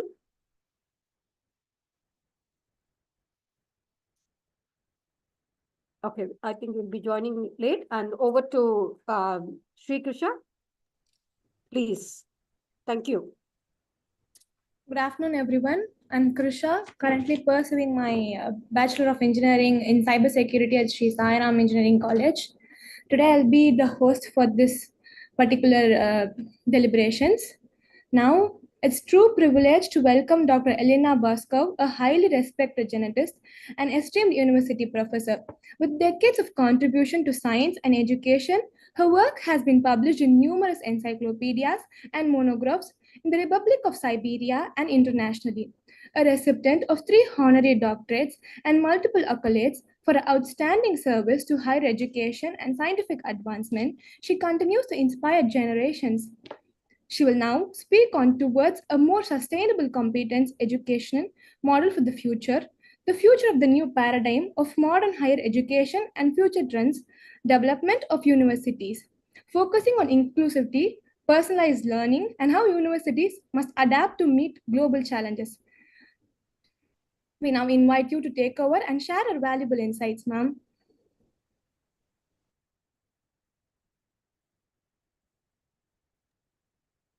Thank you. Thank you very much. Good morning, good day, good evening.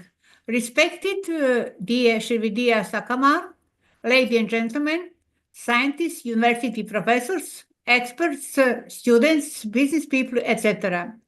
I owe special thanks for the invitation, Dr. Srividya Sakamar, to the guest speaker, and I send in the word regards and the organizer of this important to deliberate on topic education 316 educate a goal leading to one planet. Dear colleagues, I address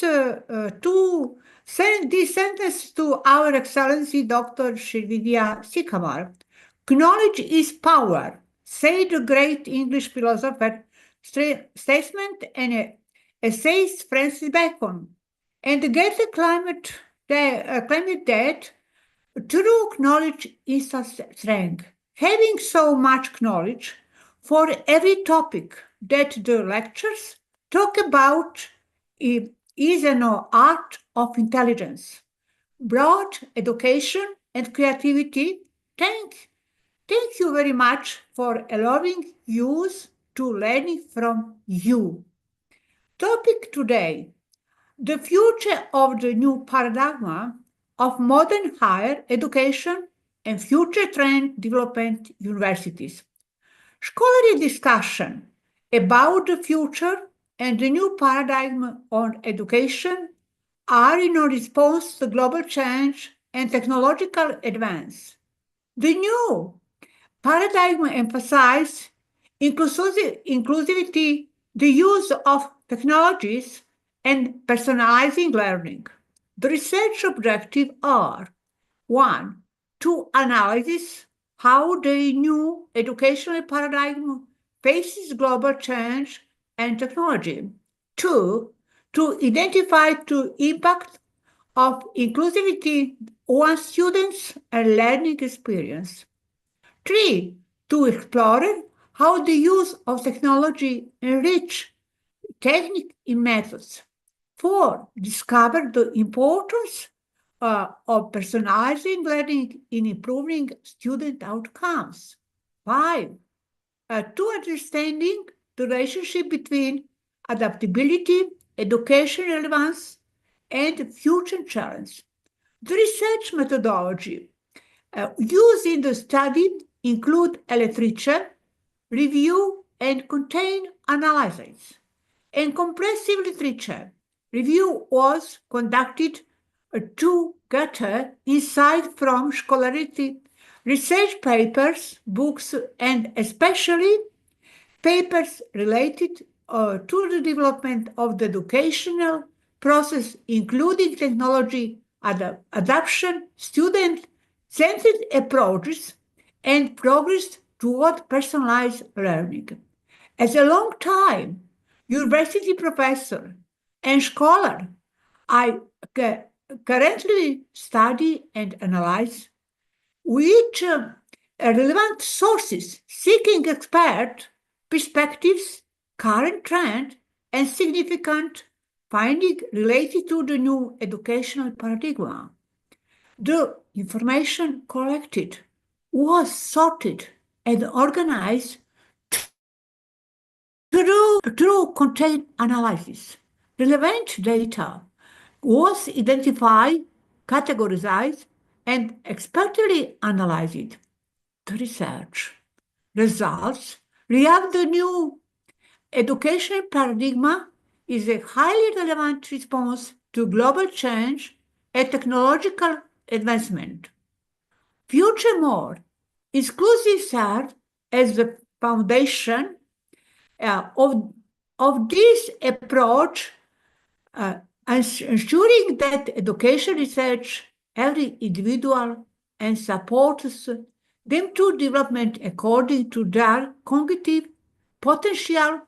In addition, the careful use of technology has enabled more interactive, personalized, and adaptive learning experience. The role of personalizing play a key role in providing education. Tailored the unique need of each student, therapy enabling them to achieve optimal learning outcome and a complete body of knowledge. The importance of adaptability and reliance of education for future challenges in emphasize life learning, and student readiness for inevitable change in a dynamic global environment. The research results strongly confirm that education must effectively prepare individuals with skills, knowledge, and mindset acceptable for future professional demands. This new educational paradigm serves as a campus guiding the path toward an inclusive, adaptive, and relevant education system in the face of contemporary change. Education has long been the backbone of social progress and individual development. However, in era with numerous global challenges and rapid technological change, education must manage complex changes and find new years to address future challenges.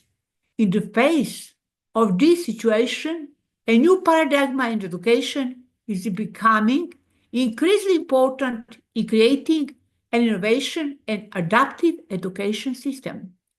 This scientific discussion aims to explore the new paradigm in education, which will serve as fundamental of the development of a full competitive and responsive education system that adapt to the dynamic of time. The primary focus of the research is on how to face global transformation and pedagogical methods to integrate technology into learning process. The objective of the research are to identify usable strategy for using technology innovation to improve the quality of education and exploring inclusive approach to ensure equitability of opportunity for every individual or receive quality education.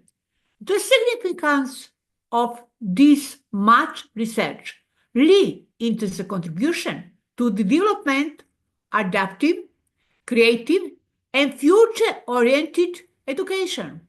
This new paradigm is expected to open up new opportunity for students to fully develop their potential and the ability to face the challenge of global world.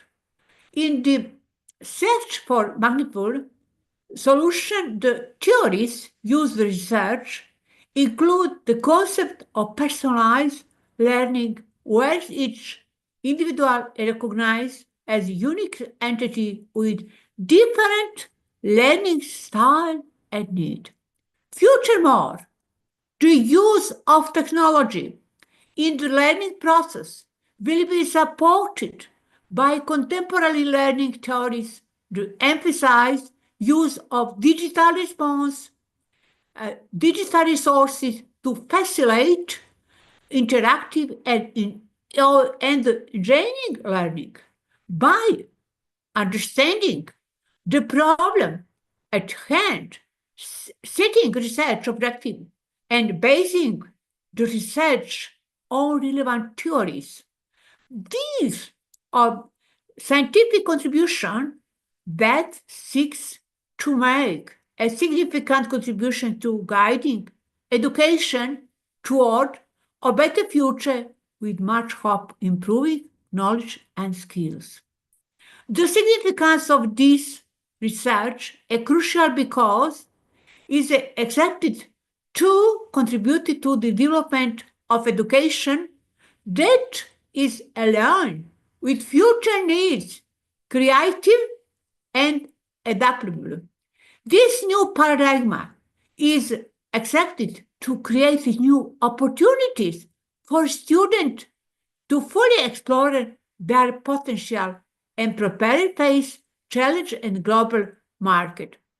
Several aspects need to be considered in moving toward the future of education, including technology, inclusivity, personalized learning, 21st century skills, flexibility curriculum, holistic evaluation and assessment, new paradigm of education. The new paradigm of education refers a fundamental change in perspective, strategy, and approach in education process. This new paradigm emerges in response to social, technological, economic change and intersecting complex needs of students in modern era. According to the same much authors, scientists, and university professors, several characteristics of new education paradigm include inclusivity, personal learning, technology in learning, holistic education, 21st century, project-based education. Project-based learning is used to connect and protect the subject to the related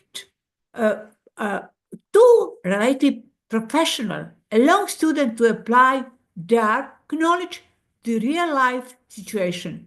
Formative assessment, evaluation, focus on formative assessment, where teacher providing continued feedback help students understanding their progress and identify areas for improvement. New education seeks to bring about positive change in education, providing inspiring learning experience to help students reach their maximum potential. Very interesting, today, 21st century, global change education.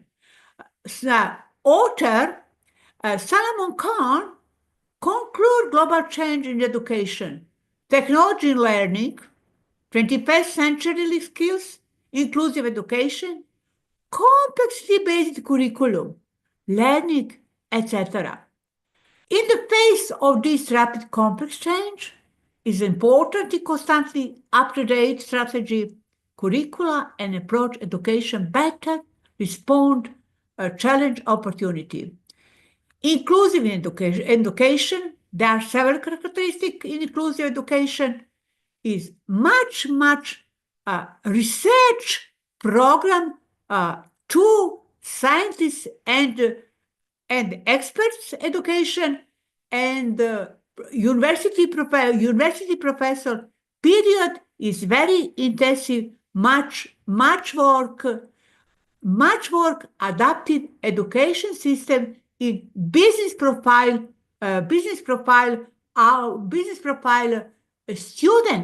student is not market product. Student is think man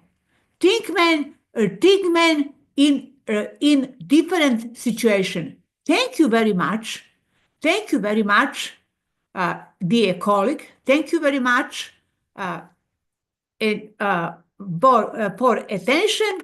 Is education system is very interesting, especially development human population in the world. Thank you very much. Thank you very much. Thank you, Dr. Elena. Thank you so much. It was very kind of you. Thanks for addressing all those challenges on towards a more sustainable competence education model. Thank you. May I request Dr. Tanuja to give the summary for Dr. Elena? Then I will continue. Thank you. Yes. Thank you, Dr. Zelina, for extensive talk on the pointer towards a more sustainable competence education model for the future. You have addressed about the new paradigm driven by global changes and the technologies, and also you insist about the lifelong learning and adaptability. And really, it's a wonderful talk. And also you addressed about the shift readiness, modern universities as adaptive and student-centric institutions, and that has to be ready for tomorrow's demands. So wonderful talk. Thank you, Dr. Zelina. Thank you very much for discussion.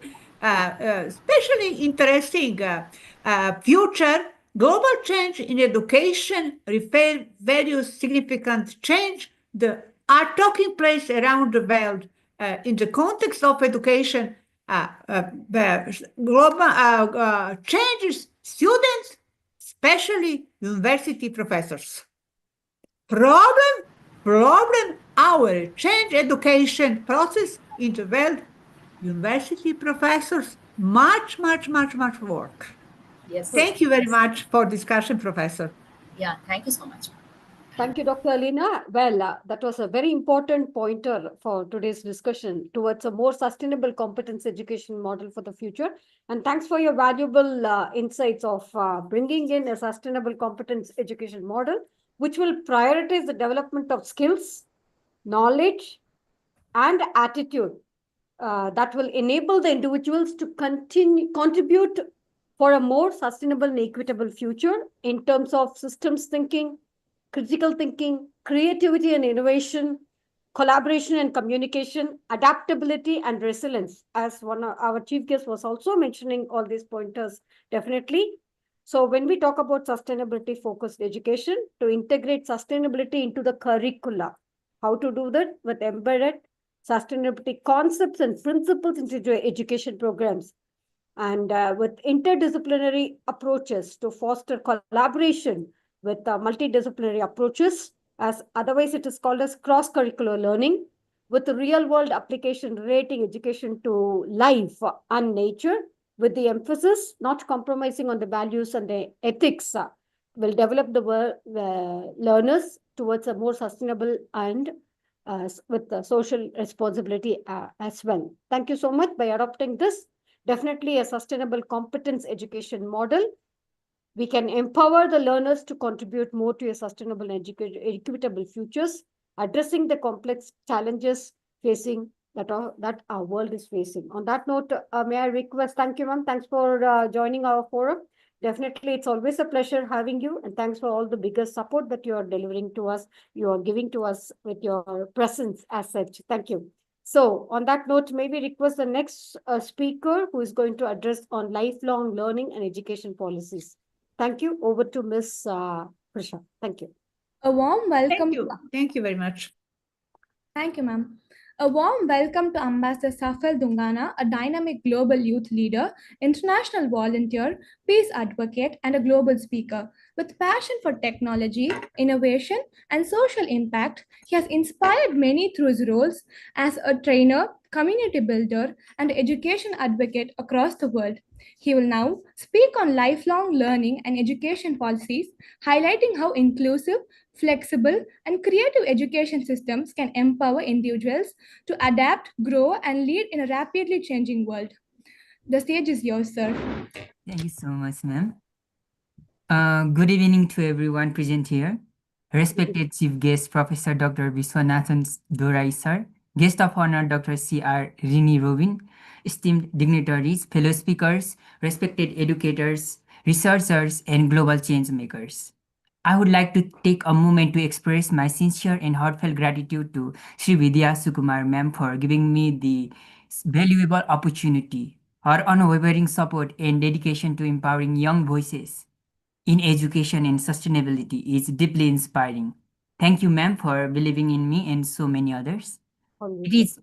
It is with great humility and deep gratitude that I, Safal Dungana, stand before you today to share my thoughts on a subject that is not just close to my heart, but essential to the very future of our planet, lifelong learning and education policies. I would like to begin by sincerely thanking EduGate Global, our respected community partners and all organizing institutions for giving me this remarkable opportunity to speak at this prestigious G20 International One Planet Cabinet 2025 platform. Education is not an event, it is a journey, a lifelong journey. In today's rapidly changing world, learning cannot and must not end with formal schooling. The concept of lifelong learning is the key that unlocks not only personal and professional growth, but also social equity, sustainability, and innovation. We are here under the theme Education 360, educate all goals leading to one planet. And lifelong learning sites at the very heart of this vision. It is the bridge between inclusion and innovation, between early childhood learning and adult reskilling, between local relevance and global responsibility. Allow me to ask a simple question. Can we expect the knowledge and skill we acquire in school or university to last a lifetime in a world that is changing every year, every month, sometimes even every day? The answer is no. Technological advancements, environmental challenges, economic shifts, and global health crisis have made it clear. If we stop learning, we fall behind. Lifelong learning empowers individuals to stay relevant in a constantly evolving job market, adapt to new technologies and systems, engage in informed decision making, contribute meaningfully to society and democracy, improve mental well-being and personal fulfillment. It is not a luxury, it is a necessity for everyone. Designing education policies that promote lifelong learning requires vision, empathy, and usefulness. Here are a few guiding principles I believe are critical. 1. Accessibility. Learning must be available to all, regardless of age, gender, socioeconomic status, or geography. 2. Flexibility. Policies must support part-time, online, hybrid, and modular learning pathways that respect the lives and responsibilities of adult learners. 3. Cost effectiveness. Cost should never be a barrier. Scholarships, government subsidies, and public-private partnerships can make continuous learning accessible. 4. Recognition of informal learning. Skills are gained through life experience. Community service or work should be validated and recognized through micro-credential or portfolio assessments. 5. Digital inclusivity. In an increasingly digital world, bridging the digital divide is essential. We need national and global strategies to ensure everyone has access to digital tools and literacy. Despite the progress, there are challenges. Many policies still focus on early education and overlook adult learning. Rural and underprivileged communities often lack the infrastructure for continued learning. This is a stigma attached to adult education, especially in certain cultures. Lifelong learning is not always aligned with market demand, leading to skill mismatches. These are real gaps, and they call for real, committed global cooperation. In my humble capacity as a student and emerging researcher, I would like to suggest a few practical steps that we can take globally and locally. Number 1, integrate lifelong learning in national curriculums. Teach students early about the importance of ongoing learning. 2, establish community learning centers. Local hubs offering short courses, digital literacy, and soft skills for all age groups. Number 3, public awareness campaign. Normalize and celebrate adult education. Remove the stigma. Number 4, partner with industry. Co-create programs that prepare learners for future jobs, green skills, and entrepreneurship. Number 5, global knowledge sharing. Platforms like this G20 cabinet are perfect for sharing policies, resources, and success stories. Let's build a global collection of lifelong learning initiatives. Moreover, lifelong learning is a powerful tool for fostering global citizenship. It encourages critical thinking, intercultural understanding, and civic responsibility. When individuals continuously educate themselves, they become more aware of the world challenges, climate change, inequality, digital disruption, and more prepared to contribute to sustainable solutions. This is how we transform education from a personal achievement into a collective force for good. This is how we move from isolated learning to a shared mission for a better, more united planet. In conclusion, Lifelong learning is not just about acquiring skills. It is about empowering people to be the author of their own future. It is about building resilient societies that can withstand change with confidence and compassion. And most importantly, it is about making education a continuous right, not a one-time privilege. Let us work together across borders, across institutions, and across generations to ensure that no one ever stops learning and that our planet never stops growing in knowledge, empathy, and understanding.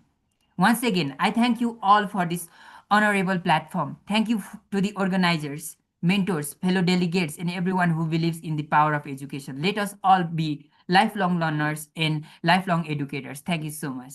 Thank you so much. Thank you, Mr. Safal. Thank you so much. That was a wonderful deliberation indeed. Tanujama, would you like to add on? Then I will take it up from you. Thank you. Thank you so much, ma'am.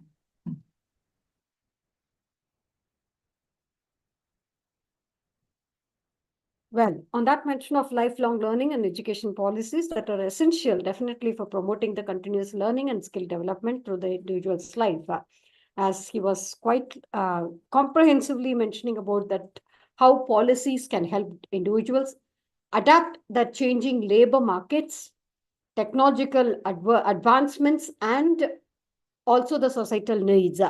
So the key objectives or the key focus will be on promoting lifelong learning, which will encourage the individuals to engage in continuous learning and skill development through with knowledge sharing platforms and everything. That will foster a culture of learning that will really recognize the importance of education and training, with providing opportunities for individuals to develop the new skills and competencies. And also, as a policy maker, there was a request to all the policy makers and the decision makers that invest in education and training programs that will promote this lifelong process. As such, also it will create the learning opportunity for the individuals by working in collaboration, and also like not compromising on the innovation part of it with offline resources as well. Recognizing the prioritizing learning and experience, allowing the individuals to build on their existing skills and knowledge, and thereby working with all education institutions, governments, non-governments, organizations, and also other stakeholders, such that this becomes a continuous learning process with increased employability, increased productivity, and also personal growth and development. So that's what is a quintessence of all those. The main thing when it comes to the process of implementation, we need to develop national policies that will integrate this lifelong learning and process with and also establish funding mechanisms for supporting these opportunities, and also to monitor and evaluate the process with proper programs and also procedures that are involved in it to adapt to the changing circumstances that will thrive in an increasingly complex and interconnected world. Thank you, Mr. Safal. That was quite comprehensive indeed. On that note, may we request our next set of speakers who are here to deliberate more on the following. As such, I think we will invite Dr. Ishrat, ma'am, to talk more about reskilling students for the future work. Yes, over to Ms. Krisha. Thank you, ma'am. A warm welcome to Dr. Ishrat Meera Mirzana, Professor of Mechanical Engineering at Mufakam College of Engineering and Technology, Hyderabad. With over 2 decades of academic and research experience, she is a recognized expert in functionally graded materials and a passionate leader in engineering, education, innovation, and sustainability. Today, ma'am will speak on reskilling students for the future work, green skills in education, emphasizing the urgent need for integrating emerging technologies with core engineering principles to prepare students for a sustainable future. Dr. Ishrat, the virtual stage is yours, ma'am. Thank you, Krishna, for the kind words. Thank you, ma'am. I would request Tanuja ma'am to do the summary for Dr. Ishrat, ma'am. Yeah, sure. Thank you. Please go ahead, ma'am. Thank you. Yeah, thank you. I hope the screen is visible. Yeah. And I'm audible. Thank you. Yes, ma'am, you are. Your screen is quite visible. You can go ahead, ma'am. Thank you. Yeah, thank you so much. Thank you for this opportunity to Srividya ma'am, because it's a great opportunity to speak on this platform. So my topic is about reskilling students for future work, green skills in education.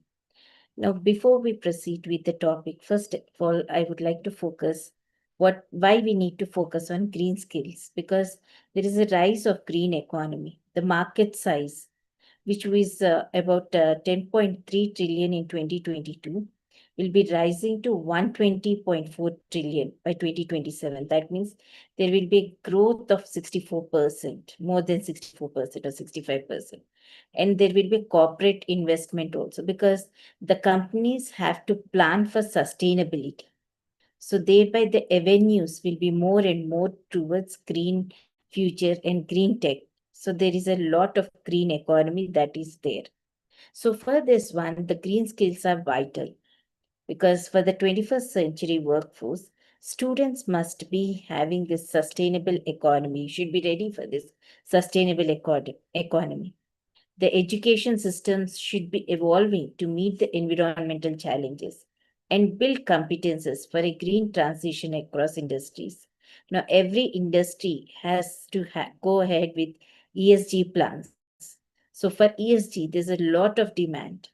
And these green jobs, there are a lot of avenues that are there. And the green skills will encompass the knowledge and abilities required to support environmental sustainabilities, including areas of renewable energy, energy efficiencies, and waste reduction. Because when we talk about sustainability, when we are talking about greener technologies, nowadays the buzzword is going for the EV technology, that it is electric vehicles. So when we are talking about electric vehicles, the battery life is 5 years. So there is an e-waste that is being generated. So how to compensate for that is also a problem statement, and how that can be handled with the green skills will be a challenge for the future generations. And sustainable agriculture. As the demand for green jobs grow, educational systems must adapt to equip students with these competencies. So it's important our role should increase. The current state is 64% of the educators are supporting sustainability integration in curriculum. But 23% educators are feeling prepared to teach green skills. So there is a lot of gap even at the teaching end. So because we are having a limitation of availability of specialized green skills program. If we have this green skills programs, then we'll have green jobs. So there's a lot of gap which needs to be filled up. So this is where we are all together on this platform, so that the 360 degrees can be met. So the core meaning is skills for environmentally sustainable practices and solutions should be there. So we need to have renewable energy with environmental management and resource efficiency. And with respect to it, we have to emerge from the traditional green jobs. There should be jobs which will be green jobs, should be supported with AI, IoT, all the advanced emerging technologies. Thereby, sustainability can be achieved. For this one, we need to have combined knowledge, abilities. It's not just the technical knowledge that needs to be. One phase is, it's with respect to it, you need to have technical skills, but also the values and attitude for the sustainability. Because if you're not having the ethical values to have the feeling towards Mother Earth, then you will not be able to work towards it. So the technical and behavioral include both environmental expertise and essential behavioral skills. So the sustainability is not just about technical skills, but about the human being, how you have the zeal and passion towards environment. And this is possible only when you have a transdisciplinary. We have to go beyond economic environment to include the social and economic angles. So if you want to implement any project, it's about the community involvement. So every community is unique in its own way. So the environmental engineer is not the only person who has to handle it, but has to understand what is the social status, what is the economic sustainability, how long that can be there, technologies. All these are the skills which one should develop during the green skills. So the green skills are the knowledge and adapt. And as the industry adapt to greener practices from construction to manufacturing, transport to energy, students must be prepared to fill the new and evolving roles. The International Labour Organization estimates that 24 million new green jobs could be created globally by 2030 if the right policies and training programs are implemented. So it is important that the environmental awareness, sustainable agriculture, all the principles, economics, circular economy principles should be taught. Climate resilient infrastructure development should be a part of the curriculum. And what is the benefit of integrating these green skills is the students will be for high demand and there is innovation that will be boosted. It will be encouraging them for the problem solving for sustainability challenges. And main important thing is they foster the responsibility for planet care. And why this is mattering is the rising demand. And there is a job transformation that is occurring. Along with it, we also are under ecological pressures. Workforce must be ready for environmental solutions because we can see there are many things happening across the globe, sudden changes that are occurring. So with respect to the green skills matters a lot. So for this one, what are the practical strategies are? The curriculum integration, business partnerships, and hands-on projects. Because hands-on project engages students in real-world sustainability efforts. This is where we talk about experiential learning, self-learning. So this is what they'll understand what is real world is about. So with respect to it, educational programs are incorporating sustainability and renewable energy topics to prepare a workforce capable of supporting a greener future. There should be a climate literacy in K-12. It should be ensuring the students about environmental challenges and solutions from an early age. It's not that you will have it only in higher education, but in school education also it should be included. And those who have not had an exposure can also be included in higher education in MOOCs.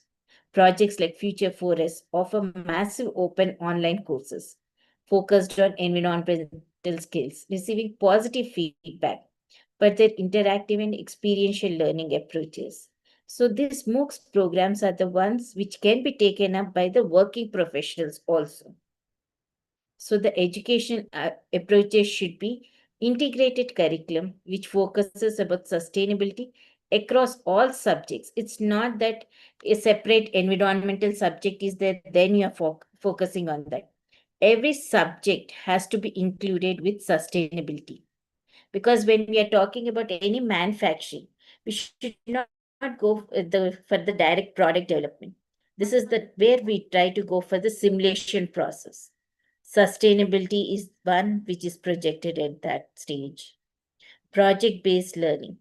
Students tackle real environmental challenges. Though the problem may be same, but based upon the socio-economic conditions, the type of solution that has to be provided varies. So this is where the skills of critical thinking will come into picture and community partnerships. That's hands-on sustainability experiences in real-world settings will be possible. System thinking, develop core competencies to manage complexities. It's not just about the people, but also socio-political, everything they'll understand how to handle the situations. So critical thinking, adaptive learning. With respect to the situation, they have to adapt. Technical skills, collaboration, data literacy. This is where our data analytics will come into picture. Gen AI will come into picture, not just AI, Gen AI will come into picture. IoT, all this is important. So for this one, the implementation strategy should be, there should be a teacher training, develop sustainable expertise in educators, because we can see that from the stats, only 23% are having that exposure.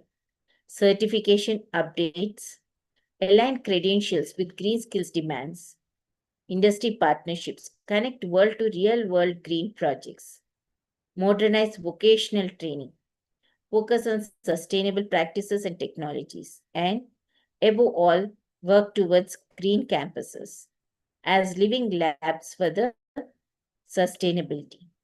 So for that one, for green economy, we should have future-proof skills, that is adapting and resilience for the ongoing changes, be it a climate change or whatever. The innovativeness should be towards the green economy. The career paths, clear routes into emerging green jobs should be defined. Resilience building, gain practical sustainability knowledge. Empowerment, students become proactive sustainability champions, and thereby they'll be graduate success that is positioned for thriving in a sustainable future. So for this one, we need to have reskilling and upskilling for the green transition, curriculum integration, vocational training and STEM focus, project-based learning, and partnership with the green industries. This should be our focus. And the role of educators and policymakers is vital, because teachers must be equipped through professional development to teach green concepts effectively. Government and institutions must prioritize policies that incentivize sustainable education, including national green education frameworks, funding for green technology in schools, collaboration between academia and environmental organizations. Thereby, I can say that a greener future begins in the classroom. Educating students today means preparing them not just for jobs, but for global citizenship. Building a green skill generation ensures not only employability, but also a sustainable future for all. Thereby, we'll have Mother Earth for everyone. Investing in green education is investing in resilience, equity, and planetary health. Thereby, I can say that for investing in a sustainable future, we have to empower students. Green skills drive the economic growth and opportunity. Achieve the global goals. Education is critical for sustainability targets. And this is possible only when we call to action. Integrate green skills into education systems now. It's high time that we are not integrating it yet, but it's high time every university, like how our guest lecturer has also mentioned about it, chief guest, that they have to be research, that we have to integrate green skills into our education system. Thank you all for this opportunity. If there are any queries, I'm open to queries. Thank you.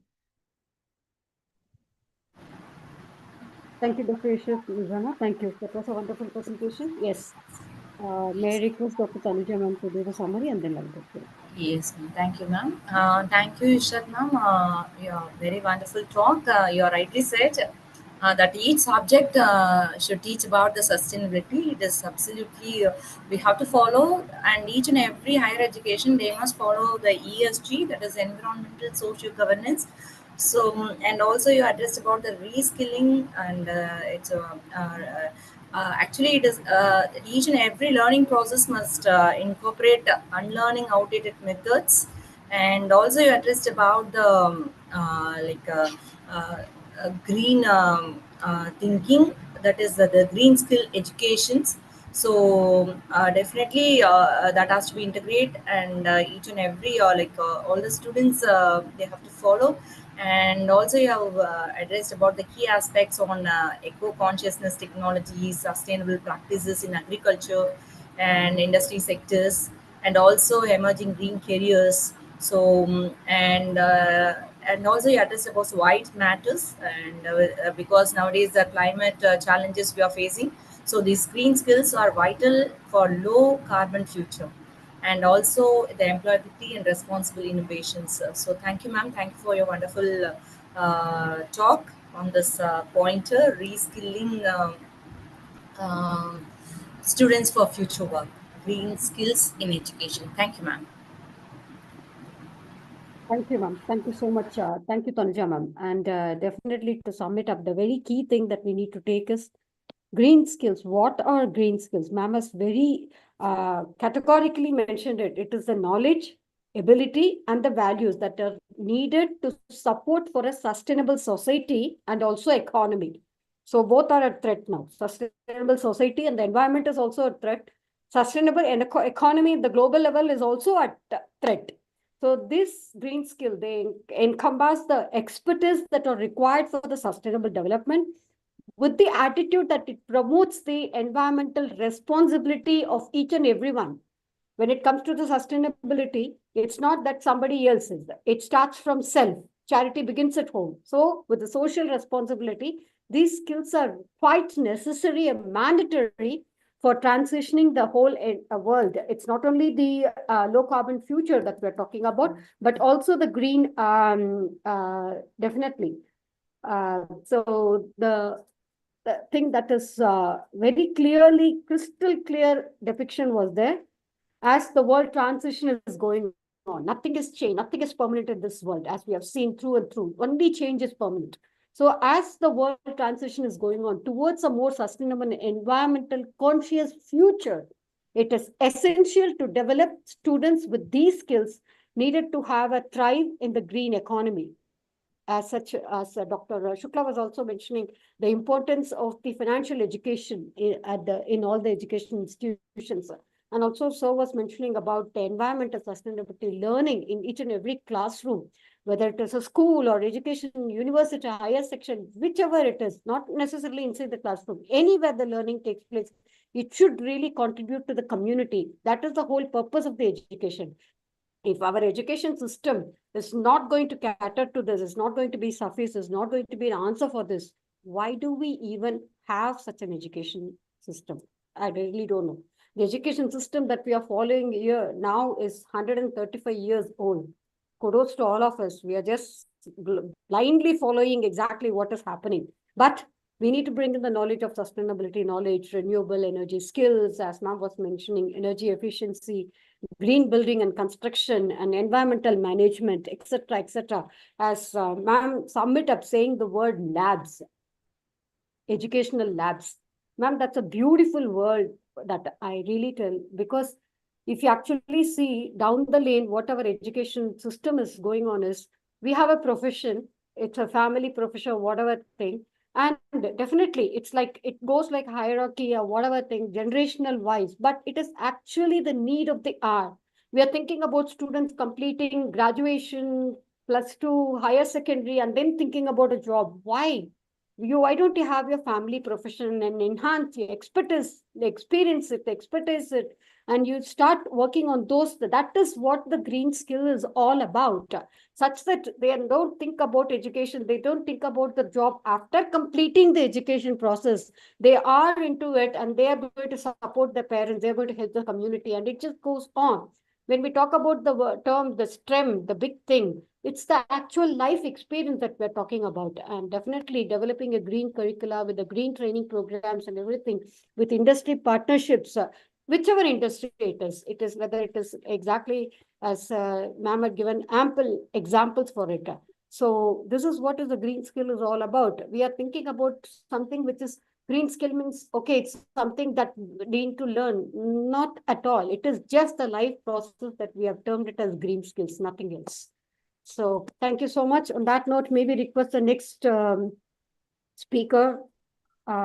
Yes, thank you, dear. Thank Ms. you. Krishna, whom are we going to invite now? Excuse me, ma'am.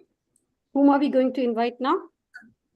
I'm pleased to welcome Dr. G.P. Sudha from the Department of Political Science and Public Administration, Dr. MGR Educational and Research Institute, Chennai. With 16 years of teaching experience and extensive research in public policy and women's studies, she is a dedicated educator and a scholar. Today, she will present on empowering the green workforce, reskilling students for a sustainable future, highlighting the importance of green skills and interdisciplinary learning, and aligned with India's vision of a sustainable economy. Ma'am, the stage is yours.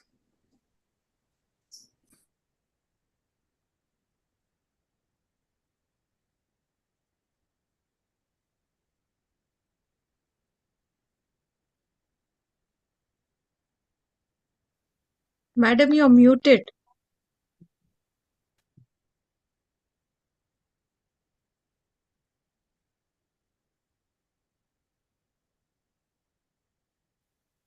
You need to unmute, madam.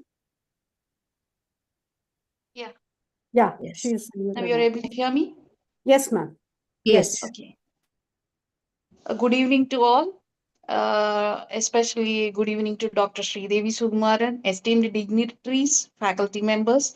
It's my honor and privilege to extend a warm welcome to each one of you this evening. A special welcome is also mentioned, especially for Sridevi ma'am, who is deliberating for a long time now, whose presence here itself is inspiring. I'm actually truly grateful to have you with us. I'm Thank you, ma'am. extremely happy and honored to be a part of this meaningful platform today. I'm here to share a brief thought on a theme that is both timely and vital, empowering the green workforce, reskilling students for a sustainable future. As we stand at the crossroad of economic growth and environmental responsibility, the role of education in shaping a future-ready, green-skilled generation has never been more important. We are moving beyond traditional learning and embracing skill-based, environmentally conscious education that prepares students not just for jobs, but also for leadership in sustainability.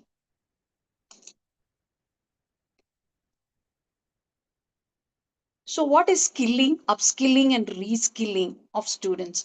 The process is nothing but it is enhancing student skill through skilling is nothing but it is enhancing students through education, training, and experience. It is encompasses both technical as well as technical skills. It's like subject knowledge, tools, and soft skills like communication, teamwork, problem solving. So the goal here we are able to see is to equip students with capabilities needed to succeed academically, professionally, and personally. So this is what we call it as skilling. But upskilling, we are calling it is enhancing existing skills within a student in current field of study. So here we are only talking about enhancing these skills with the students in the current whatever they are specializing with. So focused on a deeper expertise and career advancement. So now the concept of reskilling, it is like acquiring a new skills to transition into a different career paths or adapt a new role that is enabling flexibility and responsiveness to changing job markets, which is currently happening today. So what are the key benefits of this skill-based learning? It is as earlier discussed, it is promoting lifelong learning. So that encourages continuous growth through online platforms and adaptive mindsets. So this online platform, how far it is available as it urban and rural, it has its divide. Perhaps students to evolve with industry trends. So next thing is they need industry trends to be prepare themselves or to become evolved. So bridges the education and employment gap. Here we are able to see is the aligned learning with the employer needs is we have to bridge these gaps to align learning with employers needs. So translate education into job readiness. So we need a curriculum which is going to translate education into job readiness. So this will ultimately boost employment. So in demand skills like coding, leadership, communication, teamwork, these are all in demand because these students in the current scenario, they are lacking all these things. Enhancing, so what happens is the career opportunities across sector, it has to be enhanced.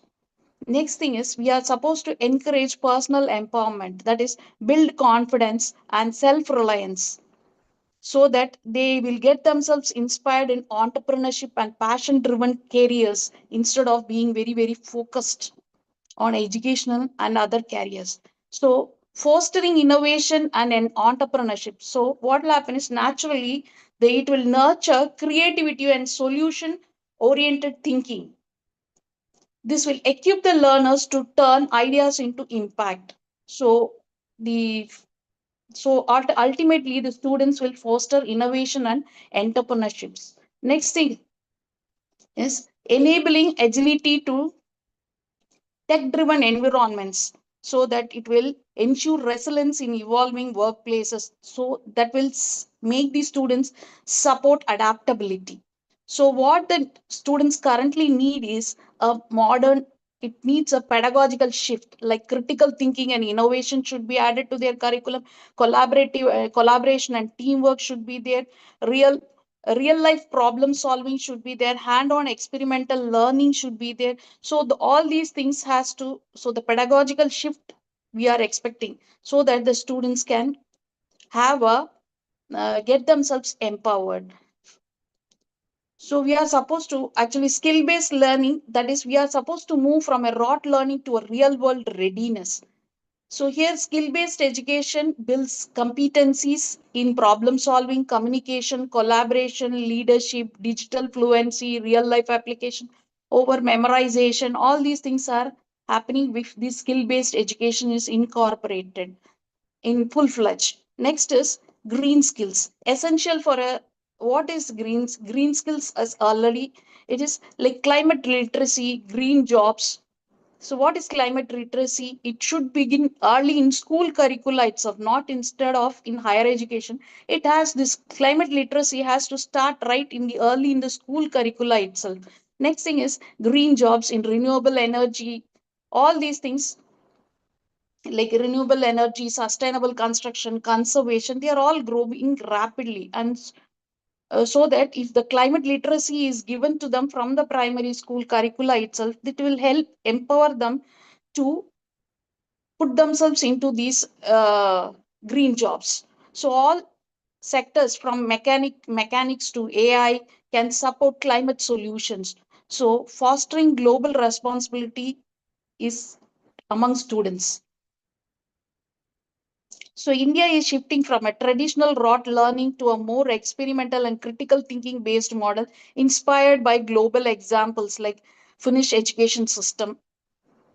So next thing is we are able to see is a reskilling revolution, which is a global call for education reform. It was launched in 2020. The reskilling revolution unites governments, business, and civil society to transform the global skilling landscape.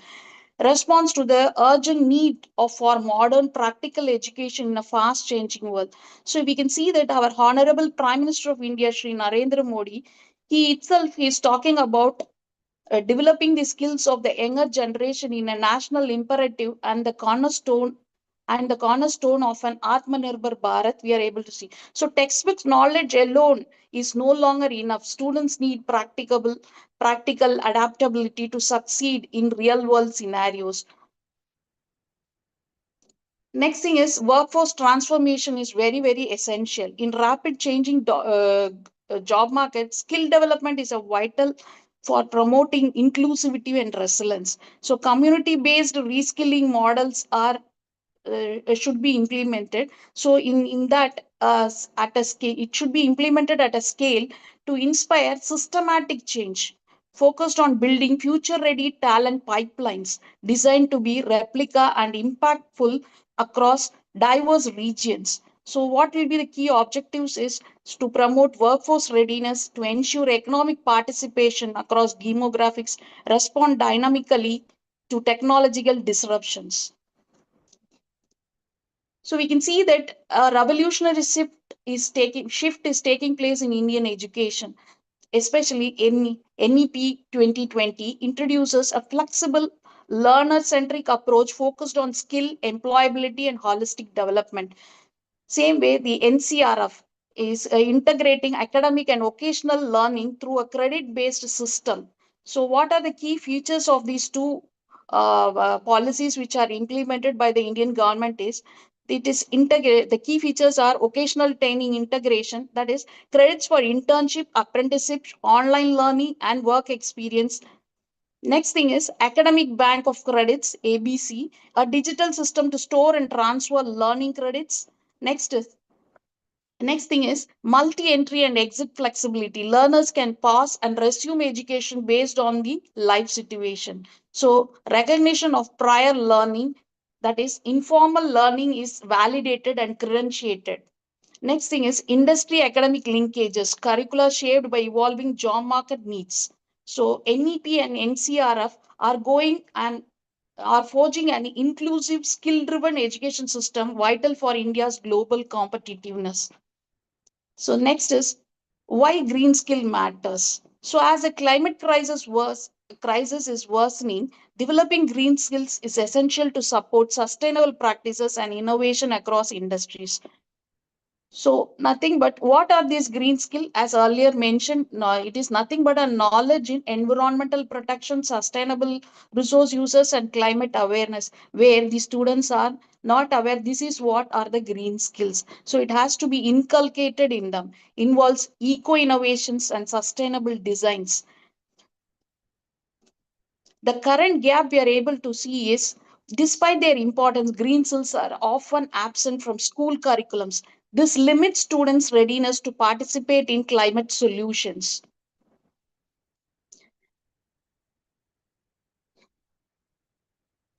Next is the cornerstone of, we can see that Green Skill Development Program, GSDP, which is created by the government. Here, India's growth must align with ecological sustainability to combat climate change and ensure long-term prosperity. So the GSDP overview is that was launched in 2017 by the Ministry of Environment, Forest and Climate Change to train the youth in environmentally responsible skills, support sustainable livelihoods, align workforce development with climate goals. So start early, we can see that climate literacy should be integrated from a young age to all students, that is from the school curricula itself. Next is green jobs are growing, high demands for roles in renewable energy, conservation, green construction, and sustainability consulting. All these has to be properly trained. Next, every job can be green. From bike mechanism to AI developers, all sectors can contribute to environmental solutions. So it requires a foundation of environmental understanding. Basically, the students should have an environmental understanding. Then next is fostering global responsibility. So educating students in green skill, it will build a generation prepared to lead sustainability efforts, encourage climate actions, innovations, and environmental leaderships. So education, to conclude, education reform underway. It is traditional focus on rote learning is being replaced by experimental learning inspired by models like Finland's model. Then NEP 2020 shifts focus to skill-based education aligned with real-world industry needs. So we have an urgency of reskilling, that is 120 plus million workers, especially the students, may need reskilling globally due to automation and AI. So 79% of Indian professionals are actively upgrading their skills. So skill is highly in demand in India. So technical skills like digital tools, data literacy, emerging technologies, like even the soft skills like communication, adaptability, problem solving, and you have the strategic outcomes are empowered and competitive workforce, organization with agile, skill talented will lead the future economy. So the future belongs to those who are prepared not just with academic knowledge, but with practical skills and a sustainable mindset. Skill-based and green education are no longer optional, they are essential. By transforming our educational approach towards today, we ensure that the youth of tomorrow are empowered, employable, innovative, and environmentally conscious citizens ready to lead in an rapidly changing world. NEP 2020 and GSDP together represent India's commitment to inclusive, sustainable, and future-ready development.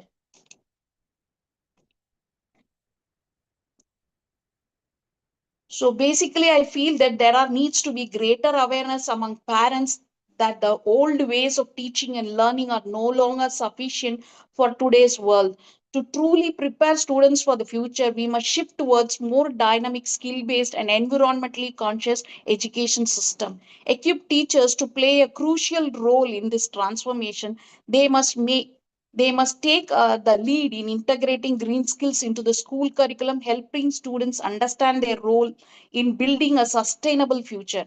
Moreover, governmental initiatives should not be limited to higher education alone, but must begin at the school level and continuous throughout all stages of learning. A multidisciplinary approach combining science, environment, technology, and social awareness is essential to build a generation that is not just educated, but empowered to lead responsibility. Let us all, educators, parents, institution, policymakers, work together to make this shift a reality. Thank you. Thank you, Dr. Shudama. It's a very wonderful talk. You are insist about the transformation. Really, the transformation is very essential in this crucial period. So this paradigm shift is very, very, very important. And you have addressed about the green skills and also about the India's green transition demands.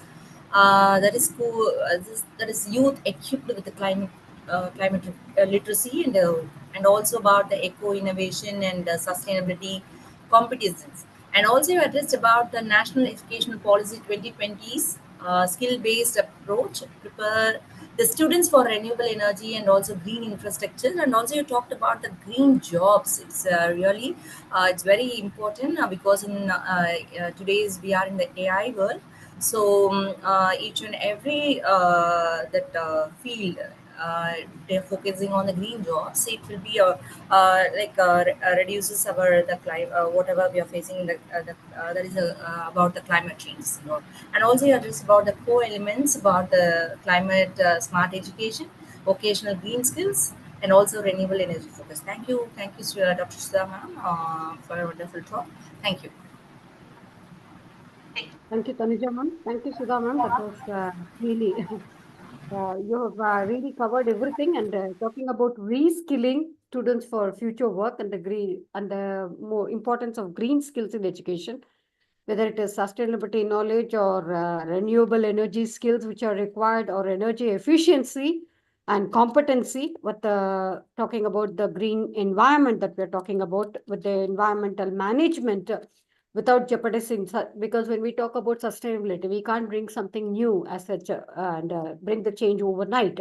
It's about without jeopardizing the present situation, how to handle the environmental management systems and policies and practices with interdisciplinary approaches, project-based learning with industry partnerships, professional development which is required not only for the students but also for the teachers, parents, and all the other stakeholders who are involved in the process, even the service providers. So further proofing with exactly the building the environment with the infrastructure, basic infrastructure of transport, safety, security aspects involving in that, such that thriving for green economy with innovation and entrepreneurship, thus developing a global citizenship. And how to develop this green curricula, big question, which has been led through and through with all the discussions, is that it's definitely a very challenging situation for educational institution to integrate green skills into the curricula. As I mentioned before, we are so attached to this 135 years old education system to bring a change into it now. Though we are talking about it, we are thinking about it, we are dreaming about it, we are trying to inculcate it. But exactly what is the thing? We are definitely so confined to our root learning within the four walls of the classroom. Think about, if I'm going to, frankly speaking, if I'm going to say the word education, close your eyes and think what comes to your mind. The desks which are arranged in rows and columns with students sitting there on the desk opening their books. Maximum what change we have brought is we have got mobiles and laptops in the classrooms. Are we thinking ahead of exactly what is it? Why do we need textbooks? Why do we need to have this grinding, chewing the cut system over there within the classrooms? I really don't understand. I find no meaning in that. Everything is available in the internet. Everything is available to the student on a platter right before them. We are not there to produce it right in front of it. We don't need to do that exactly.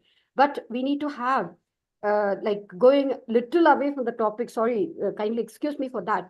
Why do we need to go to the place of worship? To equip ourselves, to get those energies within us, to recoup ourselves with the energies. Schools are a temple of learning. For students to do that, to get something new, to energize themselves, which is not there in them, not to reproduce the whole thing, which is already there in front of them. This is what I feel like reskilling, reimagining the whole system of education. Schools should be laboratories where the students come for only experiential learning, collaborative learning, with project-based methods, not for exams, not for reproducing the whole thing on the papers. I really don't know exactly. I may differ. I don't know how many of you will agree with me. This is what I feel. The school should have workshops of carpentry, engineering, STEM education, everything. What is STEM? It's science, technology, engineering, and mathematics, cohered with artificial intelligence in the form of art and culture. So where is this happening? Is it actually happening? Is the schools and colleges and institutions becoming a place for worship, a temple of learning for all these activities? This reimagining education has to be achieved by 2030, and we are talking about it on 2025. Let's see what takes it forward. Thank you so much on that note. Thank you, ma'am. It was a wonderful celebration. Yes, that's what the quality education SDG4 is insisting nowadays. And not a theoretical, but everything is to be becoming practical. Which is... And moreover, if we are learning something, if we are not giving back to the community, what I have learned, I'm not going to give it back to the community with my capacity. As a student, I have learned something in science. Am I going to do something new, which is not there before? Have I worked on that? I'm working on those skills of mine, such that I'm able to give something new to my community? Am I contributing on that level? There is such far, Yes, far and absolutely. beyond. We need to really look about it. So thank you, ma'am. On that note, maybe request Tushar to welcome the next speaker. Thank you.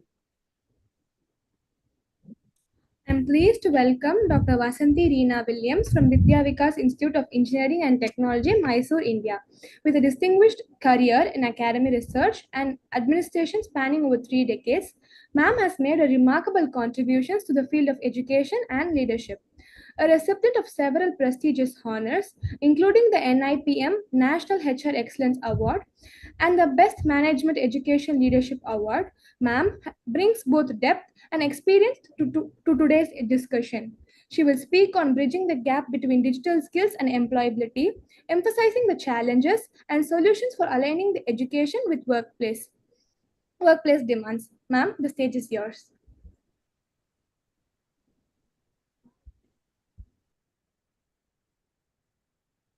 Ma'am, your presentation is visible, ma'am.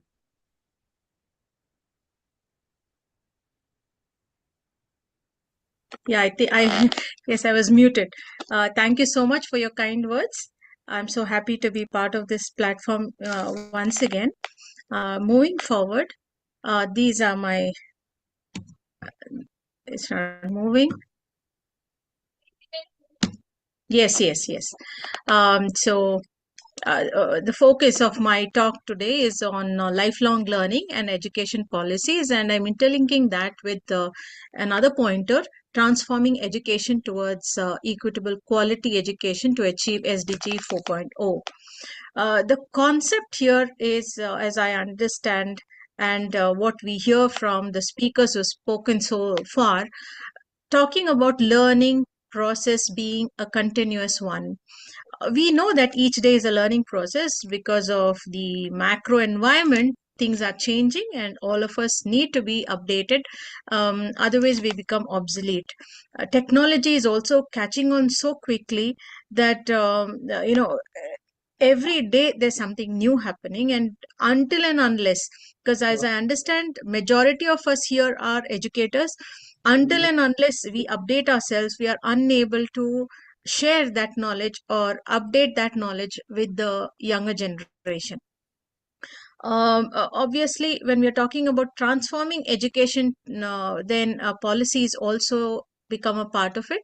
And that is related to lifelong learning for creating a systematic framework to support individuals pursuing learning at all stages of their lives. So now I have come up with a few, models. Hello, is there a question? Sudha ma'am, kindly mute yourself. Thank you, ma'am. Thank you. Okay. Please So, go ahead. yeah. So these are a few models that I'm showing here. I'm not dwelling on the discussions, but rather on the models, so that because we are discussing on the same topic. So lifelong learning policies would encompass these points as I have just put it all together. One is we need accessibility, that is to ensure that there is financial aid for everyone, equitable financial aid for everyone, flexible learning modes and outreach programs. Of course, we have all these things, like you have scholarships being provided by the government. There are flexible learning modes, like how we are having this platform where it's flexible. It's also permitting people from across the globe to meet at a point in time and discuss. That is there, but it is not possible. It is not something that is available to everybody equitably. So that accessibility needs to be put in place to ensure lifelong learning. Secondly, we need a mechanism to recognize the acquired skills, which can lead to some kind of the APA scoring and so on. That should help people get into job advancements, because still in many places, though there are some organizations, there are some universities, there are some institutions which are giving credit for say, supposing I have completed my post graduation through a distance mode, education mode. There may be some organizations which might not consider that as sufficient enough, considering that I am not in touch with my faculty and I'm not capable. Whereas there are some who agree to that and consider that as academic credit, equivalent to someone who would have attended regular college and give me a promotion. So that is also needs something to be highlighted. Next is ensuring learners acquire up-to-date knowledge and skills, as most of the speakers so far mentioned, that we need to ensure that there is skill involved in the learning process rather than just a theoretical sharing. And guidance and support for identifying available opportunities, because that will help the students identify which line I need to take, what are the skills required for that particular field, and then take that forward, instead of learning everything and later understanding that that was not actually required for my career. And then leveraging technology for engaging and personalizing the learning experience. This is linked to what I just mentioned a little earlier, so that when you engage the students in their through their particular subject, because I have been following this process in my teaching pedagogy, and I find it very effective. I ensure that the students go for mini projects. Any subject that I handle, whether it is logistics and supply chain, or whether it is business law, or whether it is design thinking, I ensure that they submit some kind of a project where they would have visited an industry, and then they make a presentation on it. And I have found it successful. I found that model a little successful. And lastly, creating a comprehensive lifelong learning ecosystem. So once that kind of a mentality is put in my place, it becomes a part of our daily routine, and we try to encompass and try to learn something new day in and day out. So this is one of the models that I felt would be good. The second one is the education policies for individuals, again focusing on the pointers. One is providing digital literacy for those who have missed on earlier education, because we have the Gen Z and the baby boomers still in place. So we need to ensure that the divide is bridged. Secondly, assisting adults acquire new skills for career chances and employment, and then supporting adults in pursuing further learning for professional development and assisting the learning needs for marginalized adults. Now, why I'm mentioning this is because we are role models for the younger ones. So until and unless we show that we are pursuing or enhancing our knowledge, the younger ones will not follow. So this is basically what I'm trying to push through here. And policies promoting lifelong learning would involve from the government or from the educational, the committees, the associations. One is subsidies for individuals investing in learning and development. So this is ensuring that the have-nots will be able to join the mainstream, because many a time education is stopped because it is not affordable, and the individual needs to take care of his or her responsibilities, personal responsibilities, and hence education becomes a stumbling block for them, and they start looking for employment to sustain themselves and their family. So when there is subsidies for individuals investing in learning, probably that will be a motivating factor. Secondly, mandating employer support. Of course, many companies do support their employees to go for education. They give them a sabbatical so that they can finish their education and come back and join, but not all do that. So that should be made, just like we have the ESG, the CSR, we need to have this as well. This can be part of it and can be mandated. Next is creating an awareness about benefits of lifelong learning. So when I know that it is going to be people do, individuals basically do anything only when they feel that it is going to be beneficial. So if that kind of an awareness is given, because if I ask one of my neighbor, why don't you she's a little elderly, almost my age. So when she has an ordinary handset, so I told, and she's not very much educated. So I told her, I advised her to go in for an Android phone. And she said, I don't need it at all. And I told her there's so many things that you can learn from that. And I just displayed to how she can utilize it. But initially she found that it is not useful at all. It's later on, as I kept on, urging her to understand the importance and how she can involve herself in that, she started going through YouTube.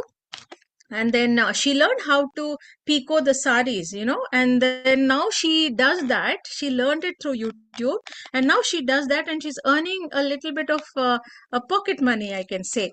So it's not that I influenced her, but the change in mindset brought in about it. So awareness about benefits of lifelong learning. So, earlier she felt there's nothing more in my life. I have kids and they're all married and everybody settled. So my life is only to take care of my grandchildren. But now she understands that there's so much left in life. It's not just about thinking about only one part of her activities. And then lastly, creating community learning centers or online platforms which will cater, because they are present, but then the kind of awareness about this is yet to be shared among people. So that is the policies promoting lifelong learning. And coming to the last, that is the SDG 4.0, transforming education. What the key aspects for transforming education? One is moving beyond equality. We should look into the personal or social circumstances that should not be an obstacle to achieve the educational potential. Secondly, for effective learning, quality of teaching, as many of the previous speakers said, teacher training is very much important. So quality of teaching, skill development, critical thinking, digital literacy, all these help in effective learning.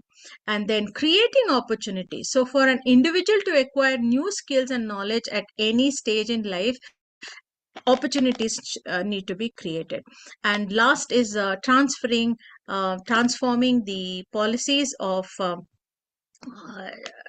policy changes, development of curriculum, pedagogy, funding for education. All these become a part of transformation policy changes. So the way forward, firstly, we need to prioritize education in national policies and budgets across all nations. Secondly, identifying and addressing root cause of educational inequality. Why is this happening in some places while it is successful in some other places? So if we are able to capture the root cause, that would help in bridging the gap.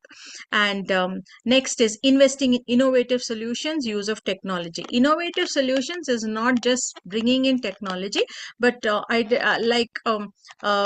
lady I spoke about, the elderly lady I spoke about, who felt she has no use of her mobile phone. A mobile phone is only meant to get in touch with her children or her grandchildren. That's all. She felt that was sufficient. I told her how, because she can't speak English and she can't read English, obviously. So she speaks the local language. So I told her that if she has an Android phone, she can just put in the photo of her, a friend, or maybe if I want to call her, she will know who's calling by seeing the image of the person who's calling. Or even if she wants to dial a number, she need not, ask someone to help her to dial a number, because she just has 3 or 4 numbers on her phone. But now that is helping her to get in touch with her neighbors, her relations, and so on. She doesn't have to depend on her children to get her connected to any one of her relations. So that is the concept I'm mentioning about. Next is monitoring and tracking the process. Once you put something in practice, yeah, we need to control that. In management studies, this is what we usually do. So monitoring should be a part of the process. And then we are fostering a collaboration and knowledge sharing, so that, as the previous speaker just spoke about something on identifying native problems, and then how we can help overcome that through the students. They're talking about how students can be involved in coming up with identifying solutions for native problems, and that will help solve it. So this is a part of that particular suggestion. And thank you all for your patient listening. These are the important references that I went through for my talk. Thank you so much. Thank you, Vasanthi ma'am. That is as usual. What else can we expect from you? Well, I request Tanuja ma'am to summarize it and then I'll take it. Thank you. Yeah, very interesting talk, Dr. Vasanthi ma'am. Your talk, you have addressed about your successful model, about your the pedagogy, Yes. Yes, really very nice. That is called as a quality teaching and effective learning, I can say. And also you addressed about the education policies and digital literacies, and particularly about the generation gap, because nowadays we are talking about the Gen Zs and other things. So this kind of bridging the academia and the skills divides in the digital age, that has to be, you have addressed very in your talk. So that has to be followed. And also the teachers must be the role models, because nowadays the technology, it won't teach about because we must be an inspiration, and we must be a role model for our students. So that makes our students, that what I can say is it will be stay in their mind. Yes. And so these kind of quality of teaching must be like our teachers, we have the responsibilities, I can say. And also you talked about the lifelong learning. So it's very, very, very important, because we have that in our outcome based education, and also Yes. in all the program outcomes we are following.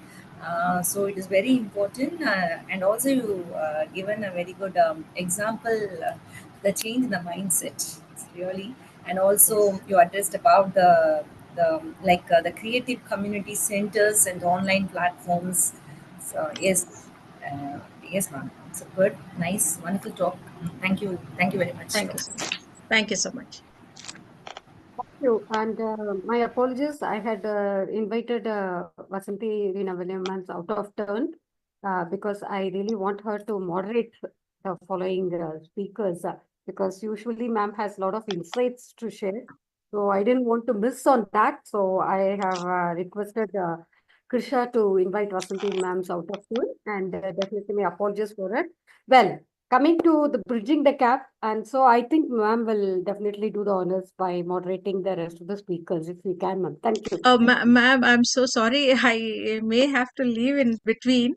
That's the reason I didn't accept the moderation as well. You had given me this opportunity, and I really feel honored about it.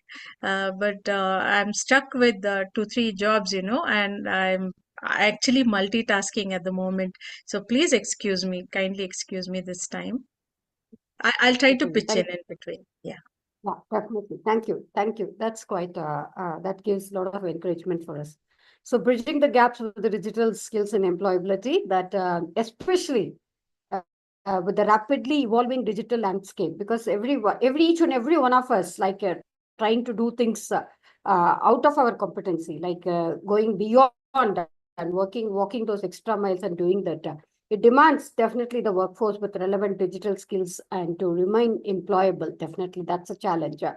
Whether it is, as our guest speaker was mentioning, whether it is data analysis and interpretation, digital marketing and communication, cloud computing, cybersecurity, so many things, data handling with artificial intelligence and machine learning, which is challenging everybody as such in present world. But still, we are trying our level best to bridge the gap between this and to challenge those challenges which are right in front of us when it comes in terms of AI automation and all these things.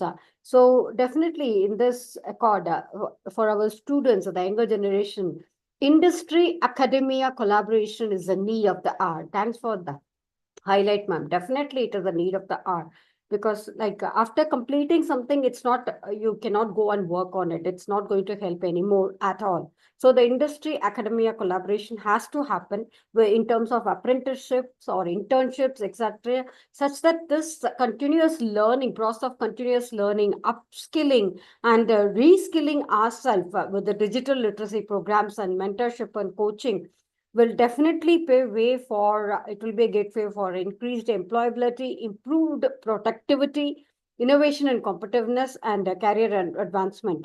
So for all these things, definitely we are all banking on definitely the stakeholders, the government support, the policy makers who are actually, the government support who are definitely there as the decision makers to take it forward.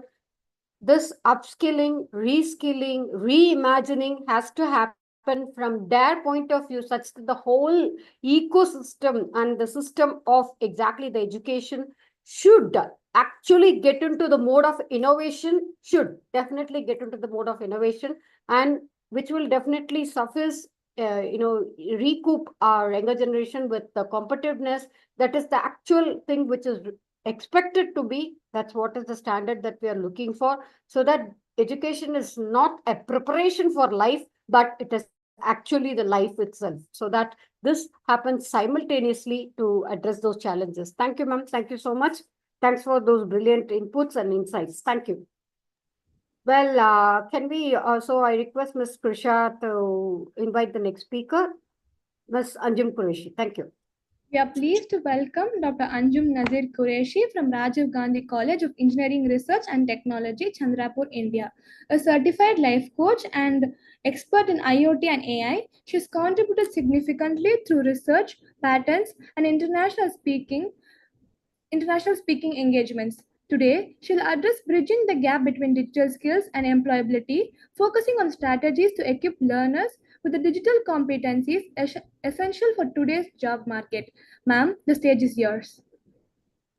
Anjum, ma'am, your screen is visible. Yes, ma'am. Your screen is visible. maybe you can go on to the presentation mode. Your video is quite visible and you were audible also.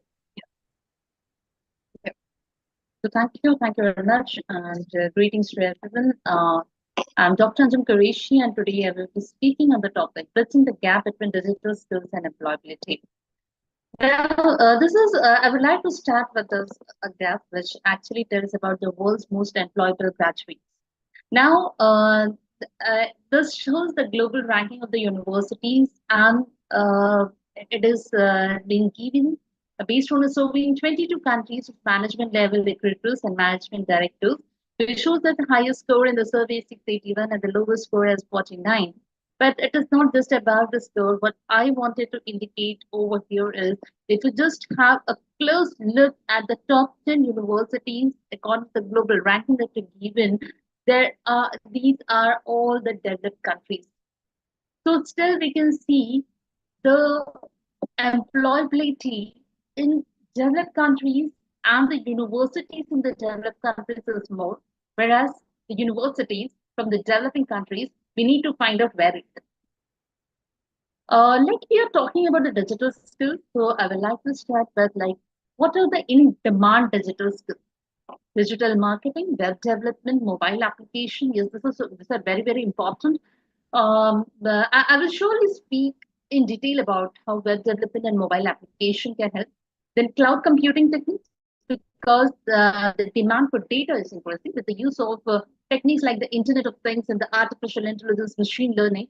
There is a lot of data that is being exchanged, and so the demand for cloud computing has increased. So we need to know about cloud computing. The cyber security is very important because when this data gets exchanged over the internet, the cyber security issues comes in. We have to be very familiar with the data privacy and the security concerns, and to avoid any kind of damage that can happen to us either in a professional or a personal way. Then UI UX, that is the user experience and the user interface designing. That is another digital skill that is in demand.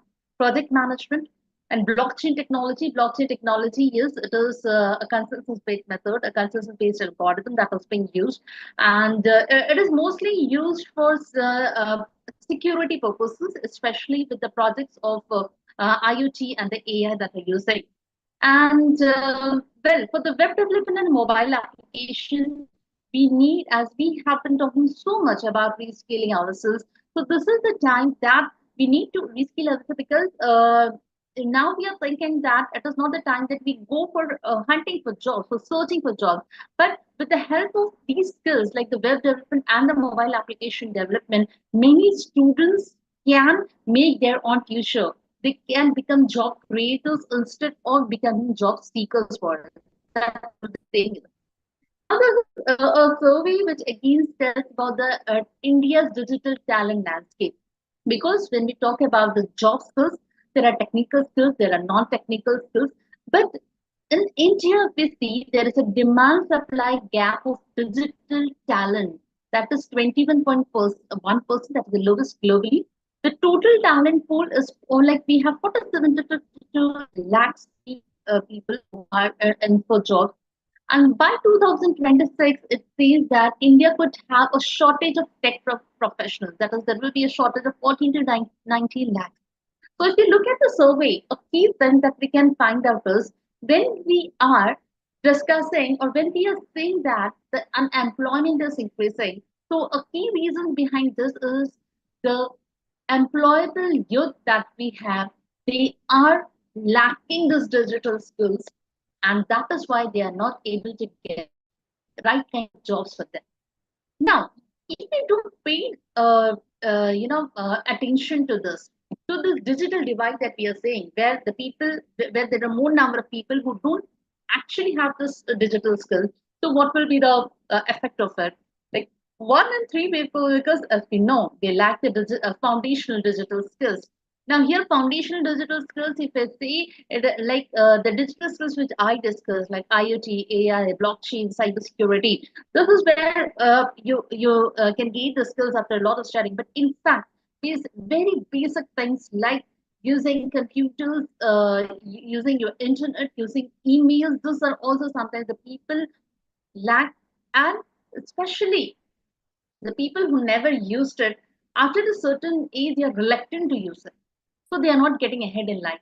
Then 3 to 4 workers lack the resources to learn the digital skill. So this is one factor that should be considered. And then, yes, the nearly $11.5 trillion could be lost across 14 countries if the digital gap isn't addressed. Because they are having jobs, but they don't have people to work. This is going to piss down. Now, let's have a look at the future of jobs. Here are just 3 basic sectors that I have given, that is the healthcare, manufacturing, and the banking. So in the healthcare sector, now we think that, okay, there is a doctor or a medical practitioner to whom I have to reach out and tell him that I'm suffering from so and so problem. But in the coming times, these medical practitioners will be replaced by an app, where you will be using an app to get in contact with a medical practitioner. And there will be medical robotic assistance. And in fact, that is being used, the robotic based surgeries that is being used even today. So even if you are into a medical professional, you will be requiring this. Then the manufacturing industries, your sustainability is the heart of the future production. And the humans here will not only work on the top of the production stage, but will work on the top of the production team for ideation and prototype generation. And the rest of the things will be carried out by the intelligent algorithms like the artificial intelligence and the 3D manufacturing techniques. Then banking. However, we are already on the verge of the cashless societies. Cashless transactions have become normal nowadays. And a time may come when physical banks may not exist at all. In fact, with the usage of AI, the widespread of AI, there are researchers who are saying that in the coming 10 to 20 years, the mobiles, so the smartphones that we have, even they will disappear from our pockets. Even this is being estimated. So yes, machines will do everything, and the humans will be needed to only humanize value. So by 2025, 85 million jobs may be displaced by the shift in the division of labor between the humans and machines. The educational systems and the lives of millions of young people sometimes feel that they are in danger of being left behind by this pace of change. So we are not in danger because this technologies had come, but we are in danger, but just because we are not able to learn this technology or get adapted to these technologies. So the 3 key ways the educators can prepare students for the future of work, because yes, being educators, we have a very, very great responsibility here. It is the 3 ways: disrupt the legacy curriculum, disrupt the role of the teacher, and disrupt the pace. Yes, we need to come out of the traditional classrooms. We need to change our syllabus. We need to have the syllabus that is aligned with the industries, because there is a huge gap between the requirements of the industries and what we are teaching into the college. In fact, besides the teacher training or the internships, the educators can actually visit the industries. They can know what are the current skills that are required by the industries, and then come back to the college and train the students for that. And then, of course, tell the industries, yes, we are having a group of students, and now this is the skill that you require, and we are having a set of students who are actually mastered the skills. So it is not that we just leave the students to learn anything they want. We need to know what skills are required in the industry and guide the students to train themselves to become masters. So yes, as I said, this is the 3-step, the skills identification gap. We need to identify the gaps that are already there for the digital future, then helping the youth to obtain those skills, and then create a system by which to certify the skills that the youth have acquired. Then closing the skill gaps. So in this, the first thing is we have to create a national skills mapping system that will include a taxonomy of gender skills and categories with ways to measure skill system. Yes, sometimes the youth are very unaware of this, because in colleges I find, like when they are into final year of BTech, they are so they don't they're so clueless. They just don't know which course they will have to do, what advanced course they will need, which software course will give them job. So yes, the skill mapping system should be there. Use corporate training to support a national skill building engine that features proven private sector, skilling programs, and government policy frameworks that are efficient, scalable, and affordable. The third is build a national digital skill verification trust platform like a secure distributed ledger or blockchain that enables youth to register and store their skill credentials. Develop skills forums to improve information sharing and key stakeholders that address trends in the job market and identify skill gaps, skilling programs, and skills youth need to thrive. In fact, if we talk about like the National Digital Verification Trust Platform, in India, the My Bharat registration, which is going on for the students, in fact, every student in India should go for My Bharat registration because it is not just a registration on the government platform, but it is a platform which allows the students to upload their CV. They can write about their skills, and they can also get internships through it. And those internships used as a work experience because nowadays the industries they come for freshers, they come searching for freshers, but still they say that do you have an experience? So when they ask for an experience, it's not the job experience, actually the internship experience that you're having. So the platforms like MyBharat are very useful for the youth. Then, in conclusion, I would like to say that in this era of digital transformation and with the advent of big data, digital literacy and data literacy are becoming increasingly important. And for addressing these essentials, we need a goal-based approach and a continuing journey, equipping education to reconfigure the future. And this will demand fundamental shifts from control to engagement, from rigidity to agility, and from power to partnership. So that's what I had to share. Thank you very much for listening and also for this wonderful opportunity.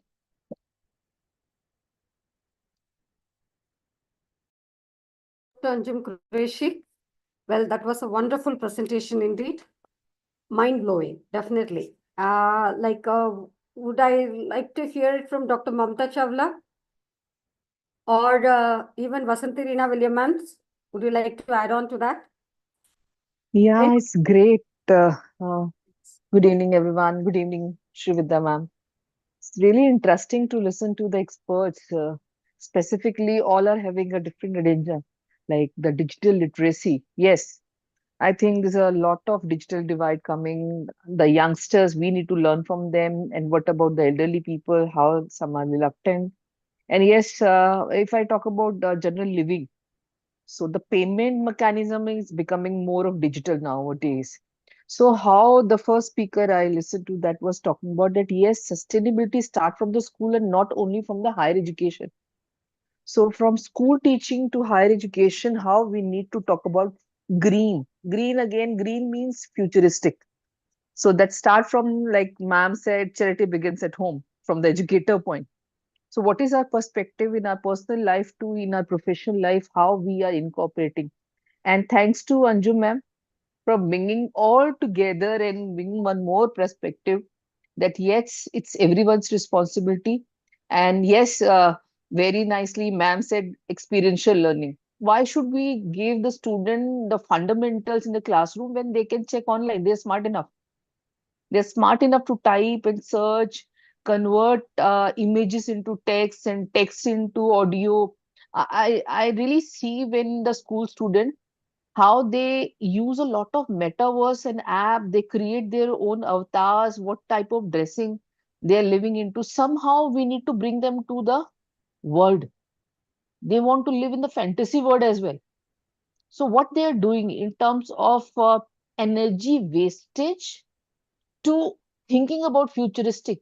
Sometimes these people, the youngsters, become too much into present.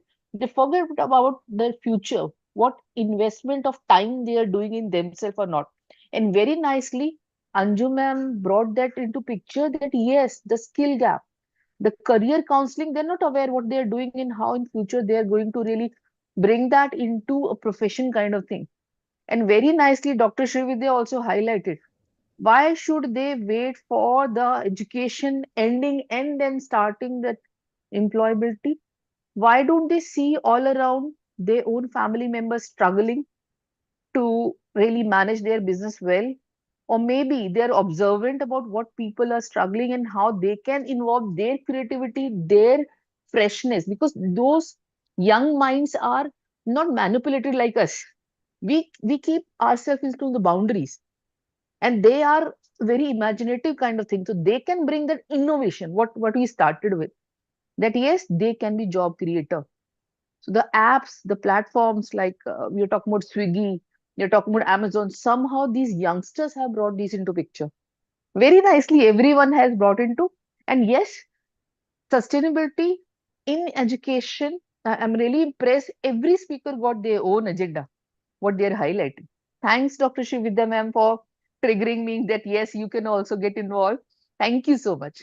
I really enjoy this particular talk. Even in 10 o'clock, I don't want to leave the meeting. Thanks to you, ma'am. You're welcome. Thank you, Dr. Yeah. Mamta. Thanks for those inputs, definitely. Yeah, thank you.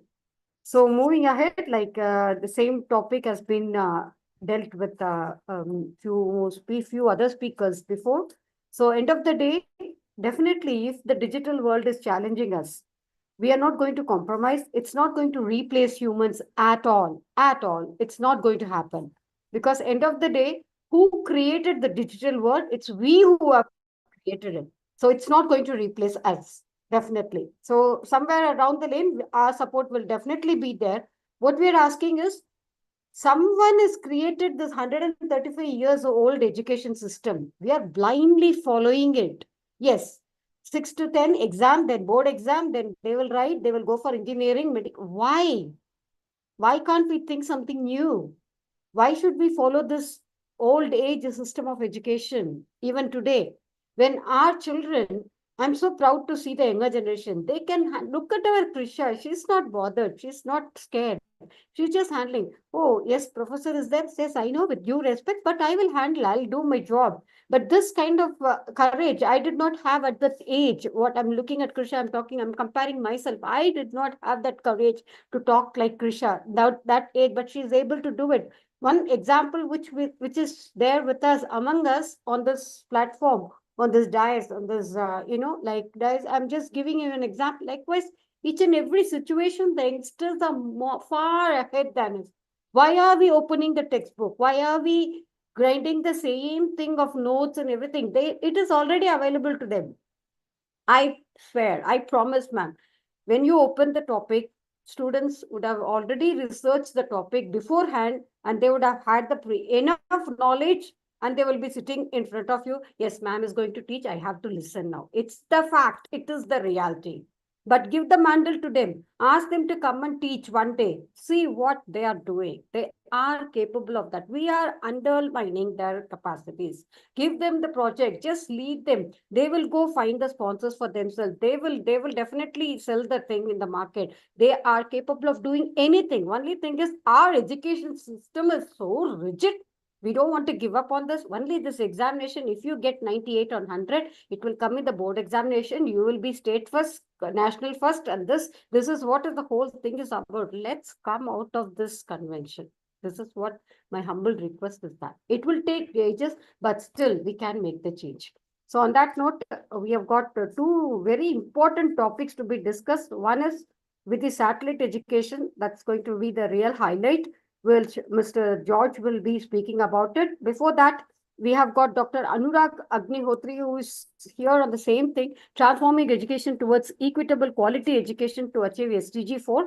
After hearing it from Dr. Anurag, we will go to strategies to mitigate future inequalities with Mr. George. Yeah, thank you so much. And we have got Mr. Arul King, who is again talking about bridging the gap between digital skills and employability, which we will definitely come back to that. Definitely. Thank you so much. So I request Ms. Krisha to invite the next speaker. Thank you. Thank you, ma'am. I'm delighted to welcome Dr. Anurag Agnihotri, Assistant Professor at the College of Vocational Studies, Delhi University.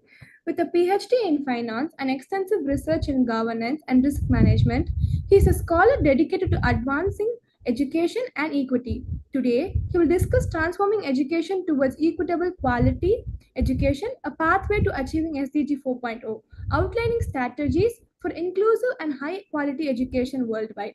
Sir, the stage is yours. Thank you, Kasha. You are doing really wonderful, and I'm thankful to Srividya for providing me the opportunity. It was a learning experience listening to the speakers before me. So as Srividya has given me the time duration, so I will try to limit my address within that. We are here with a shared vision to transform education and ensure the equitable quality education for all, as outlined in the United Nations Sustainable Development Goal 4. We call it SDG 4. Now, why this SDG 4 of the equitable growth, personal development, and economic growth is required to be achieved by transforming the education. Now, here I would like to be the devil's advocate, because till now, the many people has explained the positive points of the AI, but I would like to say that the old education system of 135-year-old introduced by Macaulay, are we still able to change that? Are we preparing our student to take up the challenges as policymakers, as entrepreneurs, as scientists 20 years down the line? Today, we need to think that in the light of ChatGPT, which is killing the fundamental thinking, global warming, which is throwing new challenges to the businessman, youths, and policymakers, and which will be higher and more relevant after the 20 years. And will our students who will be acting at that time as the policymaker, as the professionals, as the entrepreneur, to meet those challenges? So current education system faces the significant challenge in preparing the student of complexity of the modern world with the AI tools. Global warming and the climate challenge add another layer of complexity, which requires our students to understand sustainability, environmental stewardship, interconnectedness of the global systems. And in this challenge, we need to transform our education, where the student should be able to focus on interdisciplinary learning.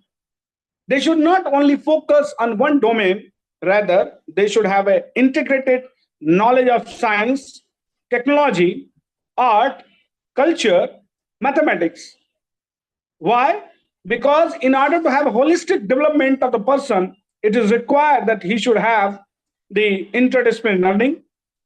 The student should have the critical thinking and the problem-solving attitude, and we should develop that. Rightly mentioned by Srividya, that Kasha is not able to, not hesitating to take the challenges. So are the students today and tomorrow will be able to have the attitude of problem solving, will having the solutions of their own? Because the colleges and universities will not be there to help them 20 years down the line. They will be the individuals who are policymakers. They will be the individuals who are the businessmen. And for that purpose, we need to inculcate the habit of the student in the student that they should sustainability and environment literacy. We should emphasize on soft skill. This particular point was highlighted by my earlier speaker. And before that, Sudha P has talked about the lifelong learning. But in today's environment, the most important part, which as the teachers, because I feel that most of us are educationalists, are professors.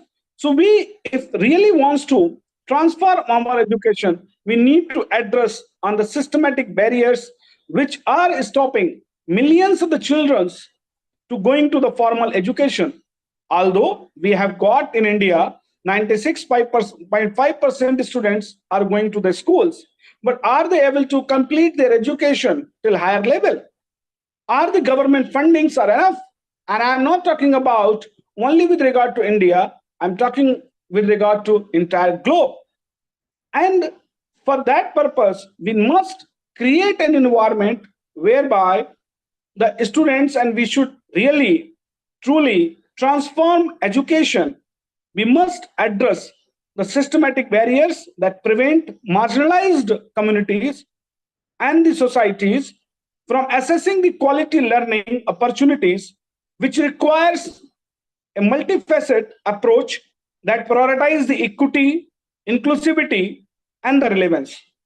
For that, the first what we need to do is to bridge the gap in access to education, particularly for the disadvantaged group, such as girls, children, and disability. For this purpose, we should have security in the schools, the cleanliness in the school, safety in the schools, and there should be proper hygiene facilities in the schools so that girls should not hesitate to go to the school.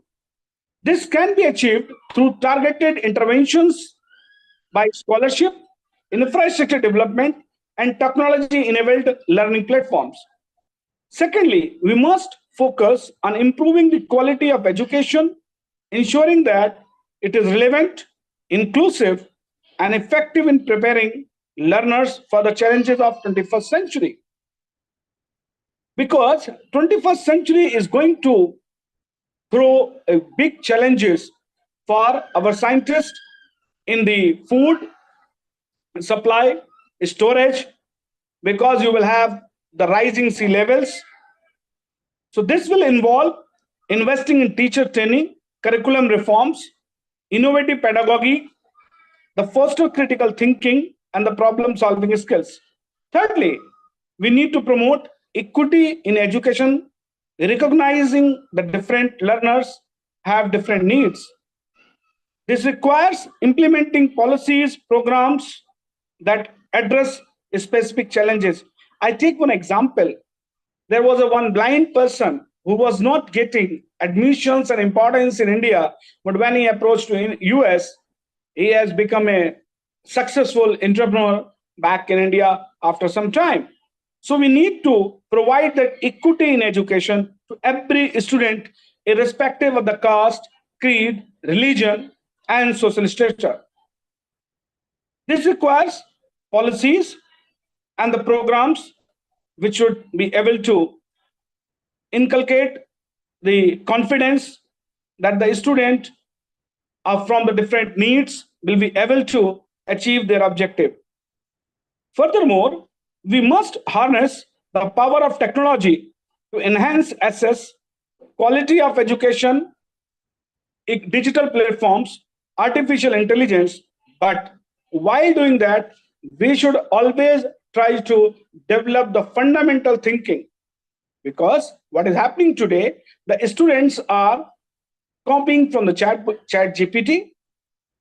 We, the professors, are writing our PPTs and others from the chat GPT. Will that solve the problem? No. Now, when you are going for any research, you are doing the review of literature. You are again searching out of the same databases which are already creating the data by the AI.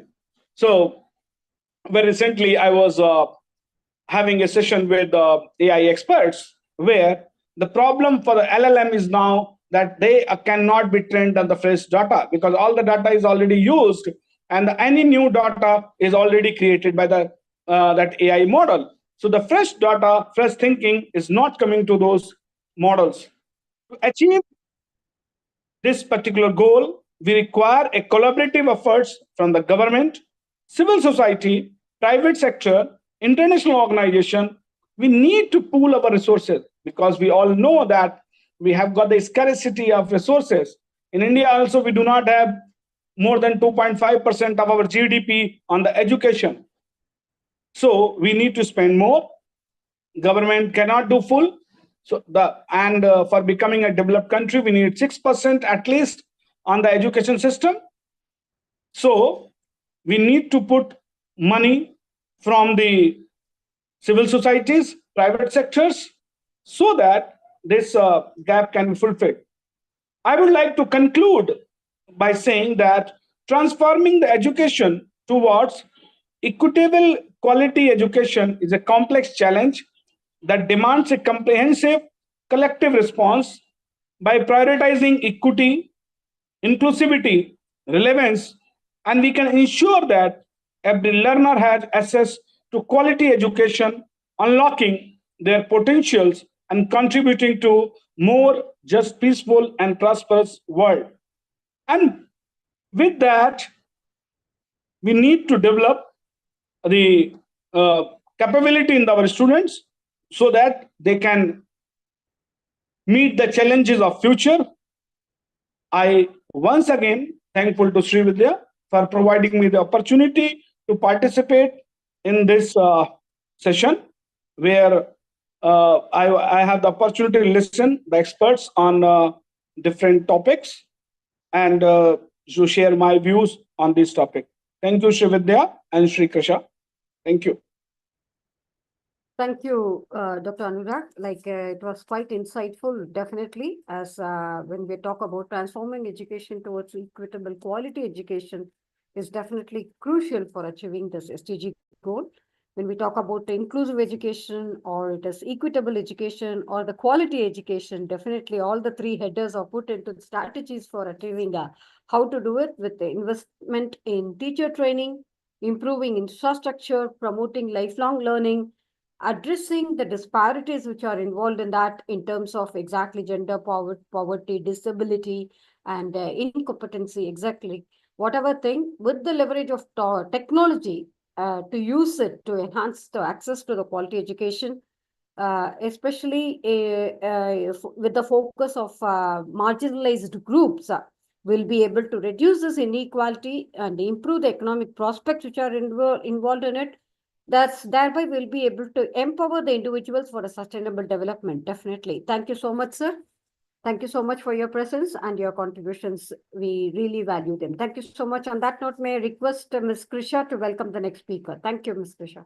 I am truly honored to welcome Mr. George, legal consultant and president of the Interdisciplinary School of Fundamental Rights, Preeminentia, a distinguished author and expert in fundamental rights. His work spans numerous countries and disciplines.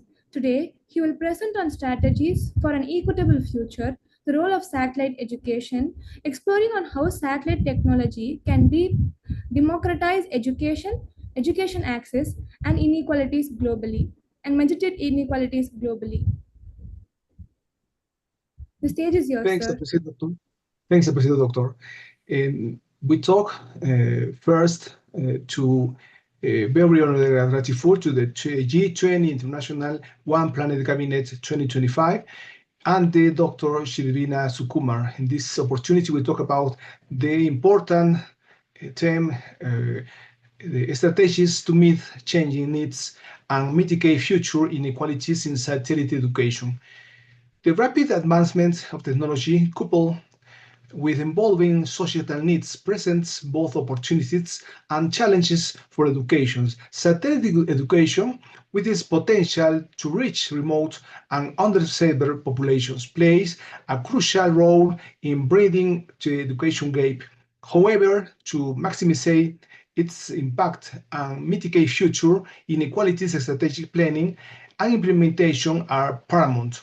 This opportunity will explore key strategies to ensure that satellite education effectively addresses changing needs and prevents the exacerbation of existing inequalities. Primary strategies involves curriculum diversification and personalization. Traditional one-size fields and curricula often fail to cater to the diverse learning styles and needs of students and different geographical locations and socio-economic backgrounds. Satellite education platforms must offer flexible, adaptable curricula that incorporate diverse learning materials, including multimedia research, interactive simulations, and culturally relevant content. Personalization tools such as adaptive learning platforms can tailor the learning experience individual students needs, ensuring that each learner receives the support they require to success. The required ongoing assessment and data analysis to identify learning gaps and adjust the curricula according. For example, a platform could analyze student platform performance on specific includes and automatically adjust the difficulty level or provide supplementary research. Another crucial strategic is infrastructure development and digital literacy. The effectiveness of satellite education hangs on readable infrastructure include access to the satellite receivers, stable internet connectivity, and functionality computers on tables.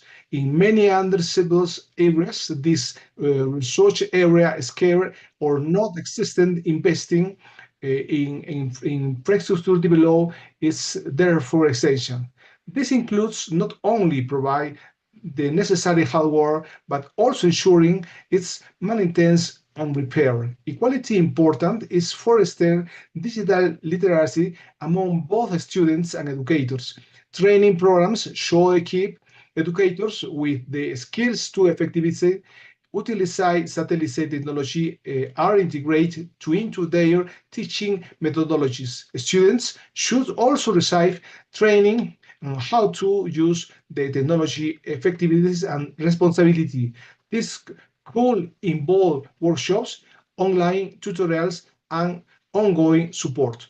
Finally, teacher training and support are vital for the success of satellite education. Educators need specialists training on how to effectively use satellite technology and adapt their teaching methods to the unique challenge and remote learning.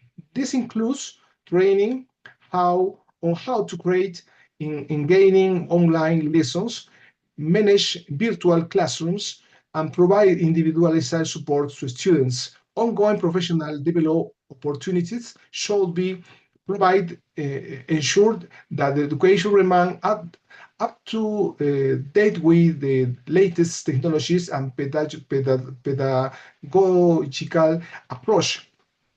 Mentorship programs connecting experienced educators with those new the satellite education can also provide valuable support and guidance.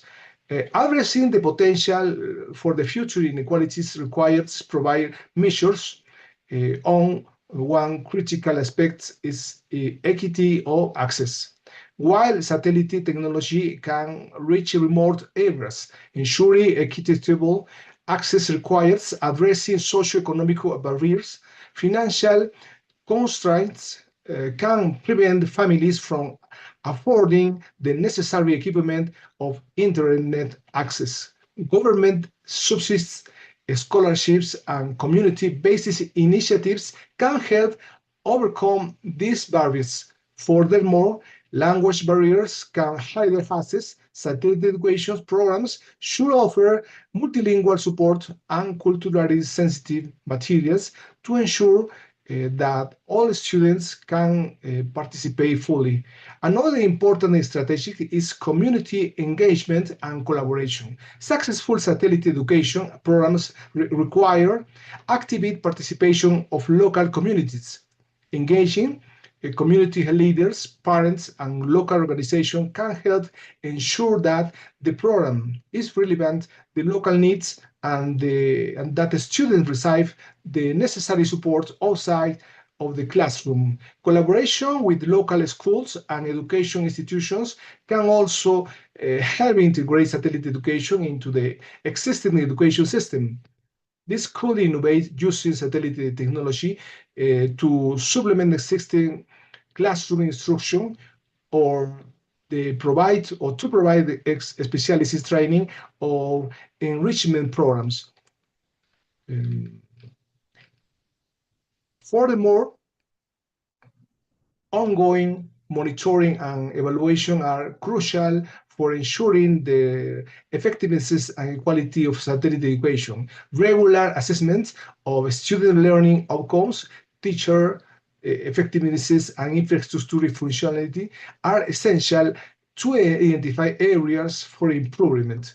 Data collect through these evaluations can inform curriculum adjustments, teacher training programs, and infrastructure development initiatives. Transparent report of these findings can help ensure accountability and promote continuous improvement. This data-driven approach allows for adjustments to be made promptly, preventing the widening of existing inequalities. In conclusions, satellite education holds immense potential for expanding access to quality education and mitigating future inequalities. However, realizing this potential requires a comprehensive and strategic approach that addresses curriculum diversification, infrastructure development, teacher training, equity to access, community engagement, and ongoing monitoring and evaluation. By implementing these strategies, we can ensure that satellite education becomes a powerful tool for promoting education's equity and empowering learners across the globe. Thank you very much for your attention. Thank you, Dr. George. It was quite insightful, very innovative thinking rather, definitely. As the topic itself is going to be is on more kind of an innovative platform that we are thinking about. Strategies to meet the needs of mitigate the future inequalities to satellite education. As you have rightly mentioned, satellite education plays a very crucial role in addressing the changing needs and mitigating future inequalities. So when we talk about the first thing, like education is my birthright, it's not a commodity. So why there should be a reservation, like these people will have education, the other side will not, other people, why there should be a difference? So if the first step, if we are thinking about education is, it is universal. It should be available for all. It's my birthright. So when we talk about it, so access to education using satellite technology will provide education to underserved communities, remote areas, and marginalized populations. Irrespective of the threat of not having internet, not having infrastructure, not having classroom, you don't need that. How people used to really educate themselves under a TV, under one radio, this can be possible. Definitely this can be possible. It can be done. Leverage satellite technology to offer personalized learning experiences tailored to individual needs and learning styles. Definitely. Whatever thing I can absorb, I will be able to absorb. I will absorb that, only that much, and I will work on it. And once I'm convinced that I have mastered, then I will move on to the next stage. So let's give the liberty of learning to the children. Why are we confining them to a particular system of classroom, exam, promotion, report card? Why? So let's come out of this phobia and use the satellite technology to provide real-time updates and access to current information, ensuring students stay updated with the latest developments. With virtual mentorship, facilitate them with the programs and connecting students with experienced professionals and experts in the field.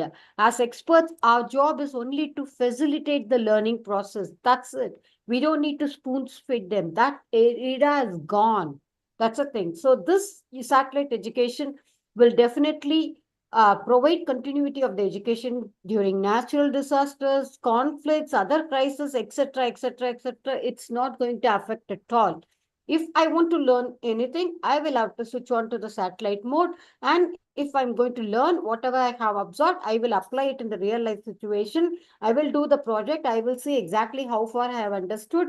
I will work on my own remedials as a student. So there will be a total responsibility of the learner just coming out of this phobia of the education background and the education ecosystem, the education whole setup that we're talking about. So with this, if we do that, it is going to be more enhanced flexibility, improved equity. It's going to be very cost effective, as you rightly said, and definitely we will be there to support it. So that's what is the whole inclusive and accessible education system is for all. helping to mitigate future inequalities and changing modes. As Dr. Qureshi was mentioning, there is going to be a future medical system which is coming up as an app that each one will be able to. These days we are doing it. We are checking our own BP. We are checking our own blood pressure. We are going to check. We are checking our own sugar levels and everything using an app. Then when it is so, why not education? What I want to learn, when I want to learn, how I want to learn. As a learner, I will learn and I will do the project. If you are a facilitator, as an educator, come and support me in this process. This is what is the whole requirement is all about. So with this, definitely we will be able to move ahead. On that note, may I request thank you, sir. Thanks for having you amidst us. Definitely your insights were quite awakening rather than, I would say that it was more educative. It was an awakening call to action. So we'll think about it and we'll invite the next speaker to take the call on that. I think it is Dr. Arul King. Thank you, sir. Thank you so much. Over to Ms. Krisha. Thank you. I'm pleased to welcome Dr. J. Arul King, Assistant Professor at St. Xavier's Catholic College of Engineering, Nagarkoil, Tamil Nadu. With 13 years of teaching experience and expertise in image processing, machine learning, and embedded systems, he is deeply committed to motivating and training young minds. Today, he'll speak on bridging the gap between digital skills and employability, focusing on aligning digital education with industry needs to enhance workforce readiness. The stage is yours, sir. Sir, your screen is visible. It has loaded already. Your PowerPoint was visible. Only thing is you need to move on to the presentation mode. Okay, You have to ma'am. on the video. Am I audible to you? I Yes, hope. sir. Quite audible. Thank you, sir. Thanks for your immense patience, because I think you are one of those who logged in first, and we are ending up the session with you. Thanks for the cooperation, sir. That's what this is about. Equity, equitable Thank you. education that we're talking about. Thank you, sir. Thank you, ma'am. Thank you very much. Myself, Dr. J. Arul King, Assistant Professor, Department of Electronics and Communication Engineering, St. Xavier's Catholic College of Engineering. I am very happy to present the topic on bridging the gap between digital skills and employability.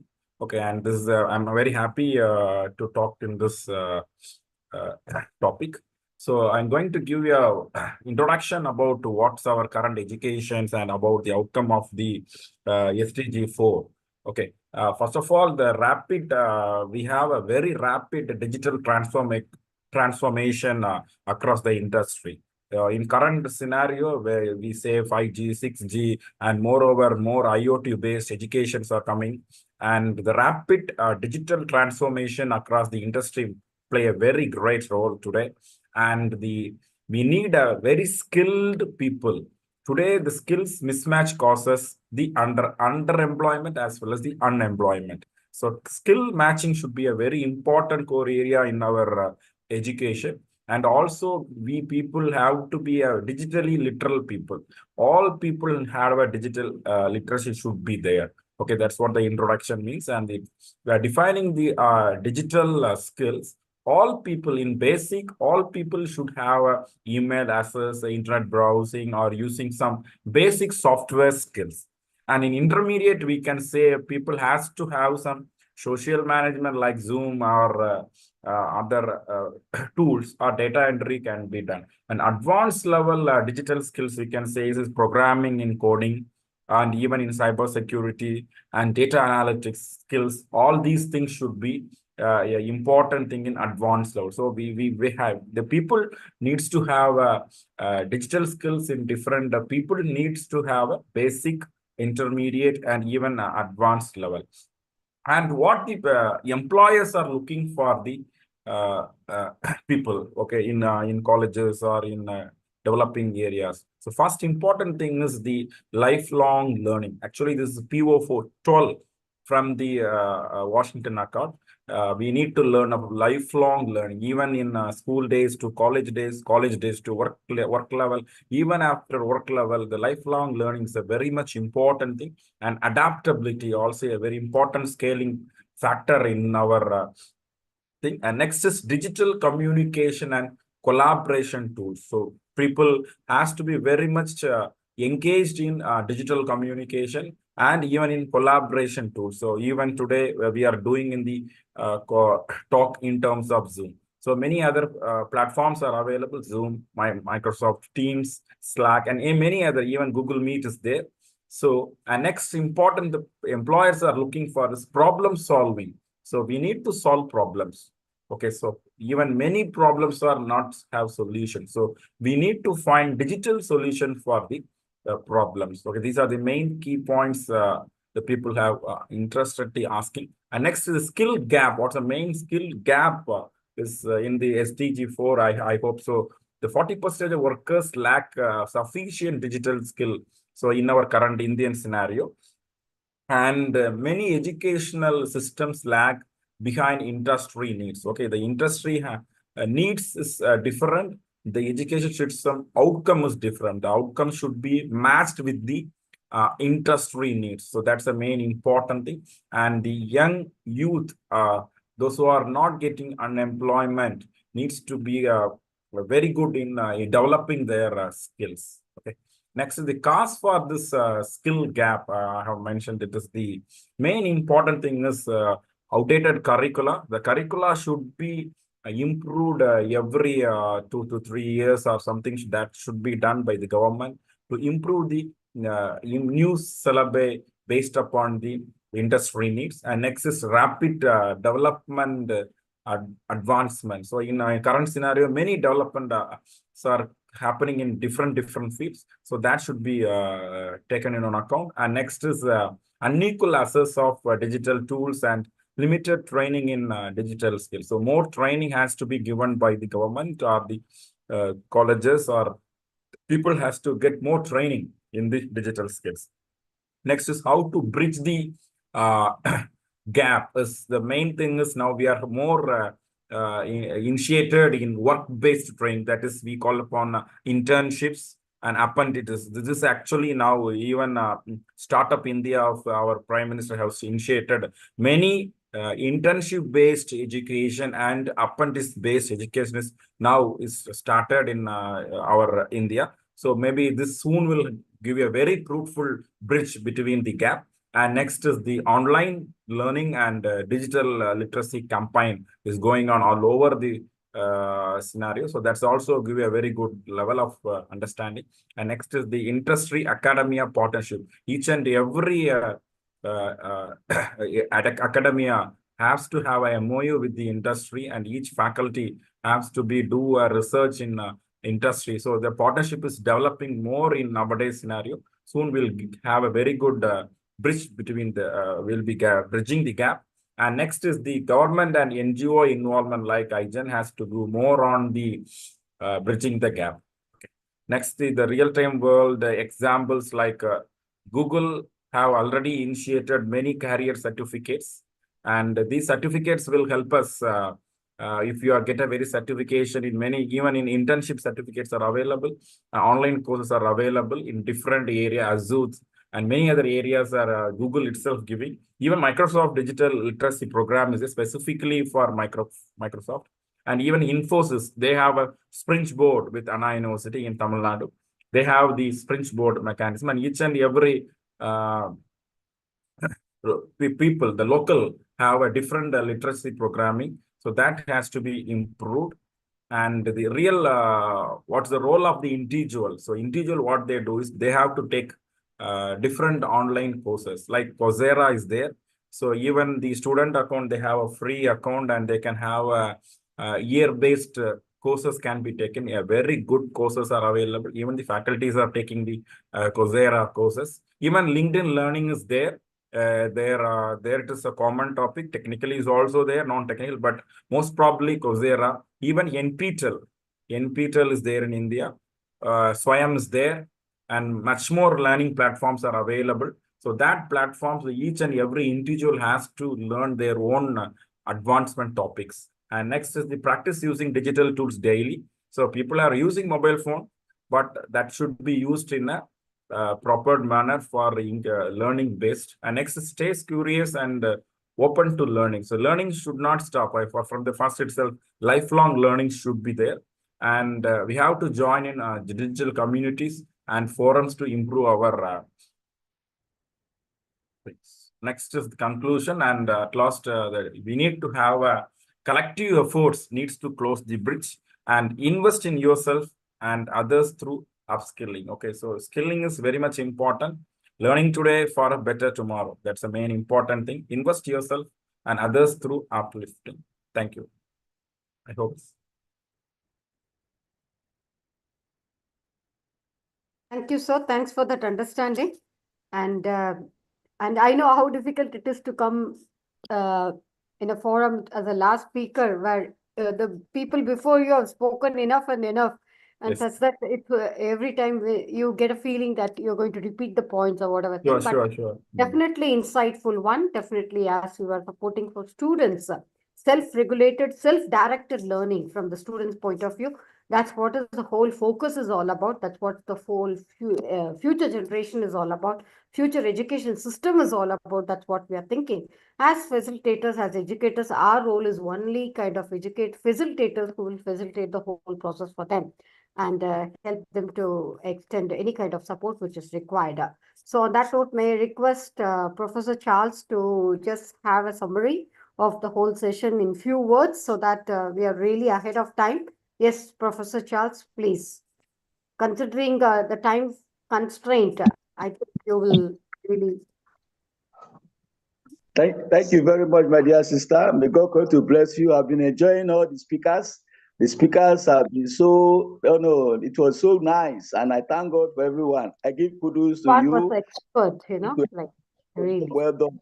Just what 2 minutes I want to chip in this about the social ecosystem model and the new paradigm for skill development. As we all know, skill development is key in this present dispensation. It's key in the sense that as an educator and an educationalist, it is good we know how human society and also national world are connected and also interconnected, so as to have a sustainable education and stand the test of time on or before 2030. As we all know, framework that examine the complex interplay between social and ecological system is known as a social ecological system model, telling us that humans are deeply intertwined with their environment, in that changes in one system can also have significant impact on the other system. And it tells us about the skills, about the model idea, highlighting the interconnectedness of human society and the natural world. As we all know, it is worthwhile to know these two key, social science and ecological science. When we talk of social science, we mean all those things that pertain human societies, like the culture, like the economics, like the technology, and also political science. When we talk of ecological system, we are talking about natural world. What are the things we look at natural world? We look at the ecosystem, we look at natural resources, and we look at the biosphere. We also look at the interaction between and the dynamics involved. What are the dynamics? That is to say, about human influencing the environment through agriculture and through urbanization. And we look at also the environment also is influencing the human society too, in the area of climate change and resources availability. When we look at this now, we look at the area of dynamic system and complex system, in the area of complexity and adoptions. We also look at what is being the ideal thing to exhibit. We need to exhibit non-linear changes and abrupt transition, and we look at the shift function. They are very paramount. We also look at the area of reciprocal relationship, telling us that one characteristic by mutual exchange and benefit, where both parties give and receive, and the interaction are balanced. We look at that area too. We look at the complexity and the adoption of it, which is very paramount. When we are looking at the capacity, adaptive capacity, we are looking at the area of a response to changes. We are looking at taking advantage of opportunity, mitigating the potential damages. When we are talking about the benefit we derive from it, we can see that the social ecosystem can be used in promoting sustainability by understanding the interaction between the social system and ecosystem. We also look at the area of can also contribute to more sustainable practices and policy in the essence of promoting sustainability. We also look at the area of is being used to inform and to design management policy framework that addresses interlinked challenges in the area of developing effective governance, which is very important. Can also be used in health and behavior changes to understand and address the factors that influences behavior and at a multiple level, like the individual, the interpersonal, the organization, the community, and the policies. We also look at it can also be used to analyze complex issues like resource depletion. We look at climate change, biodiversity, loss, pollution by considering the social and economic devices involved. In conclusion, social economic system model is a new paradigm for skill development because it provides a holistic perspective on how human society and the environment are interconnected and how changes in one system can ripple through the other, impacting the overall well-being of both human and natural world. Therefore, we are to promote education 360 so as to educate all goals leading to one planet, ensuring inclusive, ensuring equitable, ensuring quality education, and to promote lifelong learning opportunity for all. Thank you very much for this great opportunity. May God continue to bless you and bless all the listeners. Thank you very much. Thank you, Dr. Charles. It was quite whole comprehensive that you've ended up so beautifully. And yeah, so to sum it up, please, if I would request all people to allow me to share my screen, if it is, because it is more relevant for today's topic, that's why, please.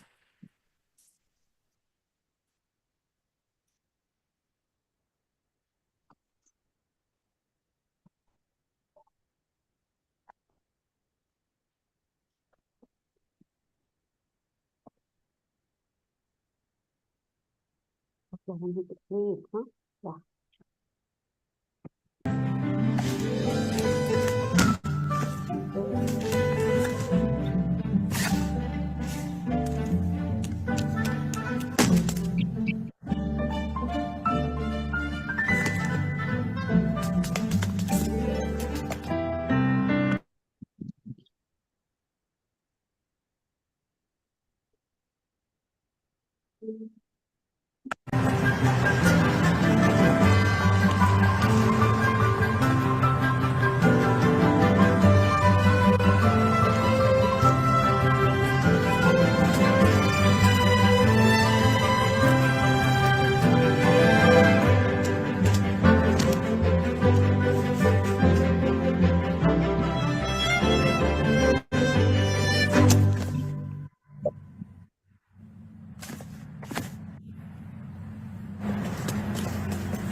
I don't know.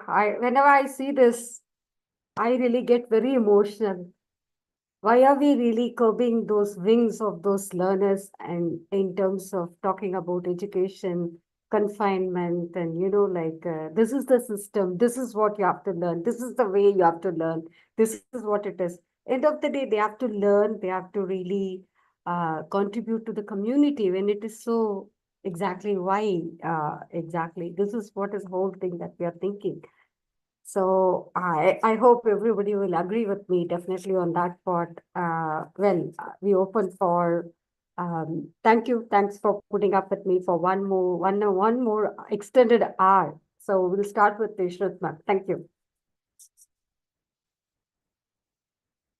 Thank you so much, ma'am. It was wonderful. Like more than the words, the way you have ended up showing the video, give it complete summary of what we all wanted to convey.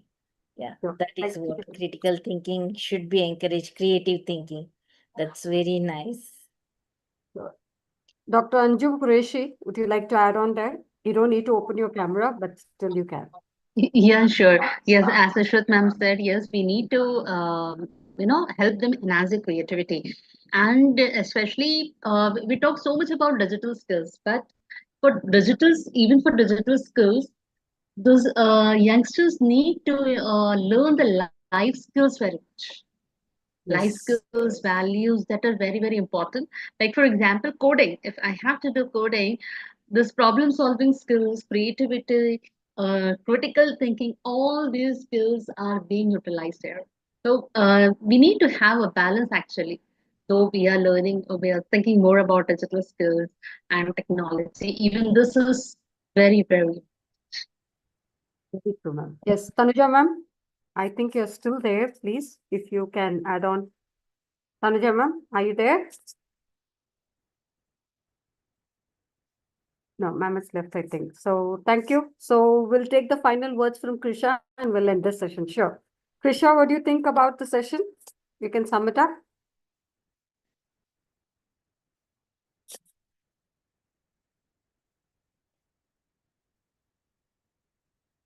On that note, we end the session saying that what is actually required is that the exclusive, we are always talking about inclusive education. That is, we are talking now with the futuristic view, the exclusive education, which is otherwise called as a right to education. So when we talk about the education as a process, it's a human birthright. Yeah. Yes, ma'am. Tanuja ma'am, please go ahead. Sorry.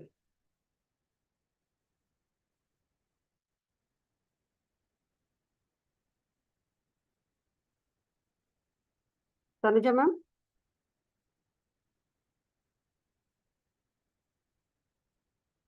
Okay. Sorry about it. So it's a human birthright. It's a foundation aspect to drive any sustainable development. And definitely it's a bulwark against all inequalities. And no one should be deprived of this. And when whole world is a learning experience, and all these experience highlights and educates and shapes people in the society, why categorically we are terming the word schooling as education? That leaves a very little room for one's own self, creativity and aspirations. So let's come out of this phobia and think above and beyond, such that make every single life experience as a learning experience. Let's not confine it to the four walls of the classroom. So definitely when we think about this, the well-laid education constitution, which is conjugated with the well-rounded commitment of people like us, educators, which is driven universally to institute the education as a commodity, has another commodity like food, water, clothing, which is available, which is made available to every single person on earth. Why not education made as a commodity which is available to every single person on earth for the common good?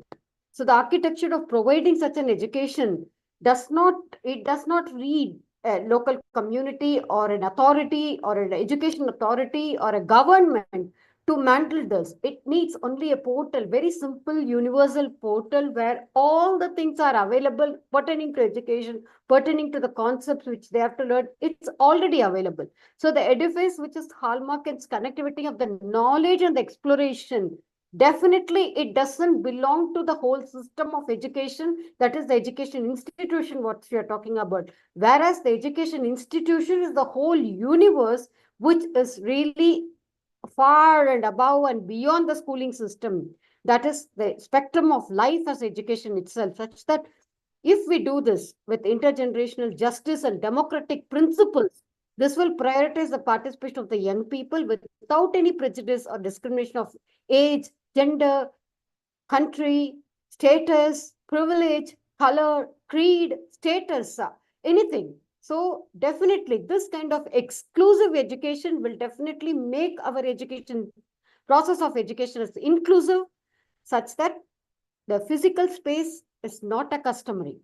It will be openness to the self-directive collaborative learning based on one's own inquiry and approach, such to expedite the independent learning processes. So this learning system will emulate the learners as self-directed with pedagogies of critical thinking, metacognition, social, emotional skills, explorative learning that will precede them from the world of unknown to the known.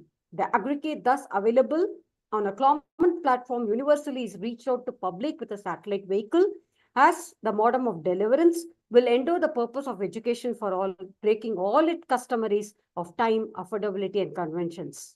So to devise this, what we need is only a future education portal which can be accessed with a contract of learning, such that this will have a domain of the curriculum that the student has to learn with choosing the specifications of the domain specification in terms of the curriculum in whichever country they belong to, the local, with the adherence to the local community or the local standards.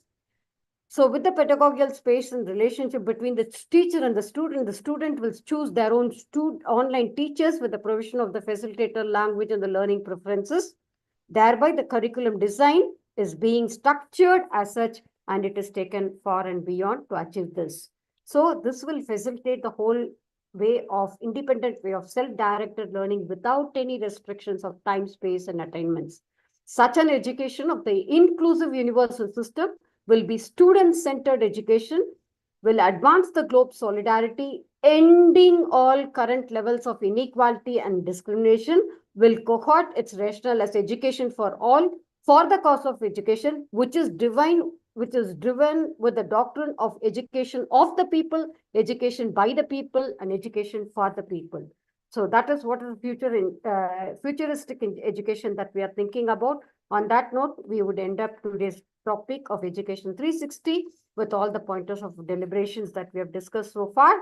On that note, may I take this moment to thank all our community partners of Global Sustainable Futures, IIU International University, Institution of Green Engineers, thank you so much, Good Vision Seva Trust, iGen Global, Amity University Dubai, SRM Group, and SIRAM Group of Institutions, Dr. MGR Education Research Institute, Sri Ishwar College of Engineering, St. Xavier's College of Engineering, Ishwari Engineering College, JNN Institute of Engineering, Gracious Legacy Foundation, and Global Sustainable Futures for Hope and Peace, Universal Human Values, and Green Brigade. Without our community partners, we would not have had so much and far and beyond. So we have got 2 more weeks to go to end this G20 International One Planet Cabinet, and next week is on women empowerment and youth empowerment, which is otherwise called as Shakti Spectrum. And yeah, I think this is my presentation. I'm not opening presentation. I don't know.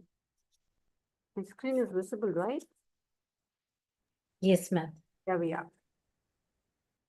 So this is what is the thing. So it is on Shakti Spectrum for women empowerment, and for youth empowerment, we call it as Yuga Global. We're going to talk about the problems which are being discussed on and occurred with Shakti Spectrum and Yuva Global. Again, it's going to be a very long session because 2 different topics which are very crucial again for attaining sustainability, with the header of Empowered to Lead One Planet. So this is what we are going to talk about. So hope you all will join with me again for one more Sunday.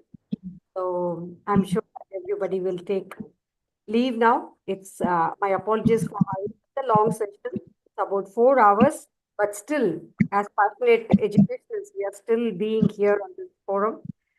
In India, I think it is 11 o'clock now. Sorry, Dr. Meera ma'am, Anjum Qureshi ma'am, Tanusha ma'am, and our backstage heroes, Niranjan Davis and Kapilan sir. Definitely, iGen for extending all kind of big support. Thank you, Professor Charles. Thanks for being with us always. Your presence. Thank you. God bless you. Thank you. Until we meet again for one more session on women empowerment. And so on that note, we thank all our community partners, our chief guests who have joined us on this stage, like Professor Dr. Vishwanathan sir and Dr. Renin Robin from SIRAM Engineering College. Thank you, sir. SIRAM Group of Institutions. Thank you so much. Dr. Vinod Shukla sir from Amity University. And thanks to all the speakers, esteemed speakers who have joined us on the stage. Like Dr. Elena Boswick, Mr. Safal Dunguna, and Dr. Ishrat Meera ma'am, and Dr. G.P. Sudha, Dr. Anjum Qureshi, Dr. Vasantirina Williams, Dr. J. Arul King, Dr. George, Dr. Arul Anurag Gagnihotri, and Dr. Professor Charles.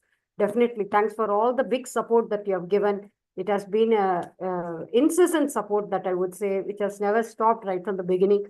And I'm so fortunate enough to be associated with you. Only my request is that, as I always place the request, coming together is only a beginning. Staying together is a process. Working together is a process. So let's all work together towards our great rational. And being very passionate educationals, I think we are all on the work of bringing change in the society.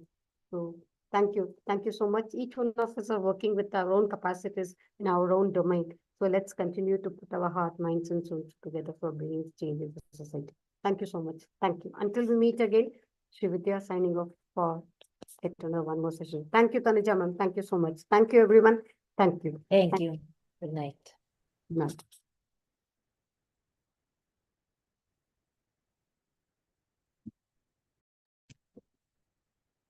Ma'am, shall we end, ma'am?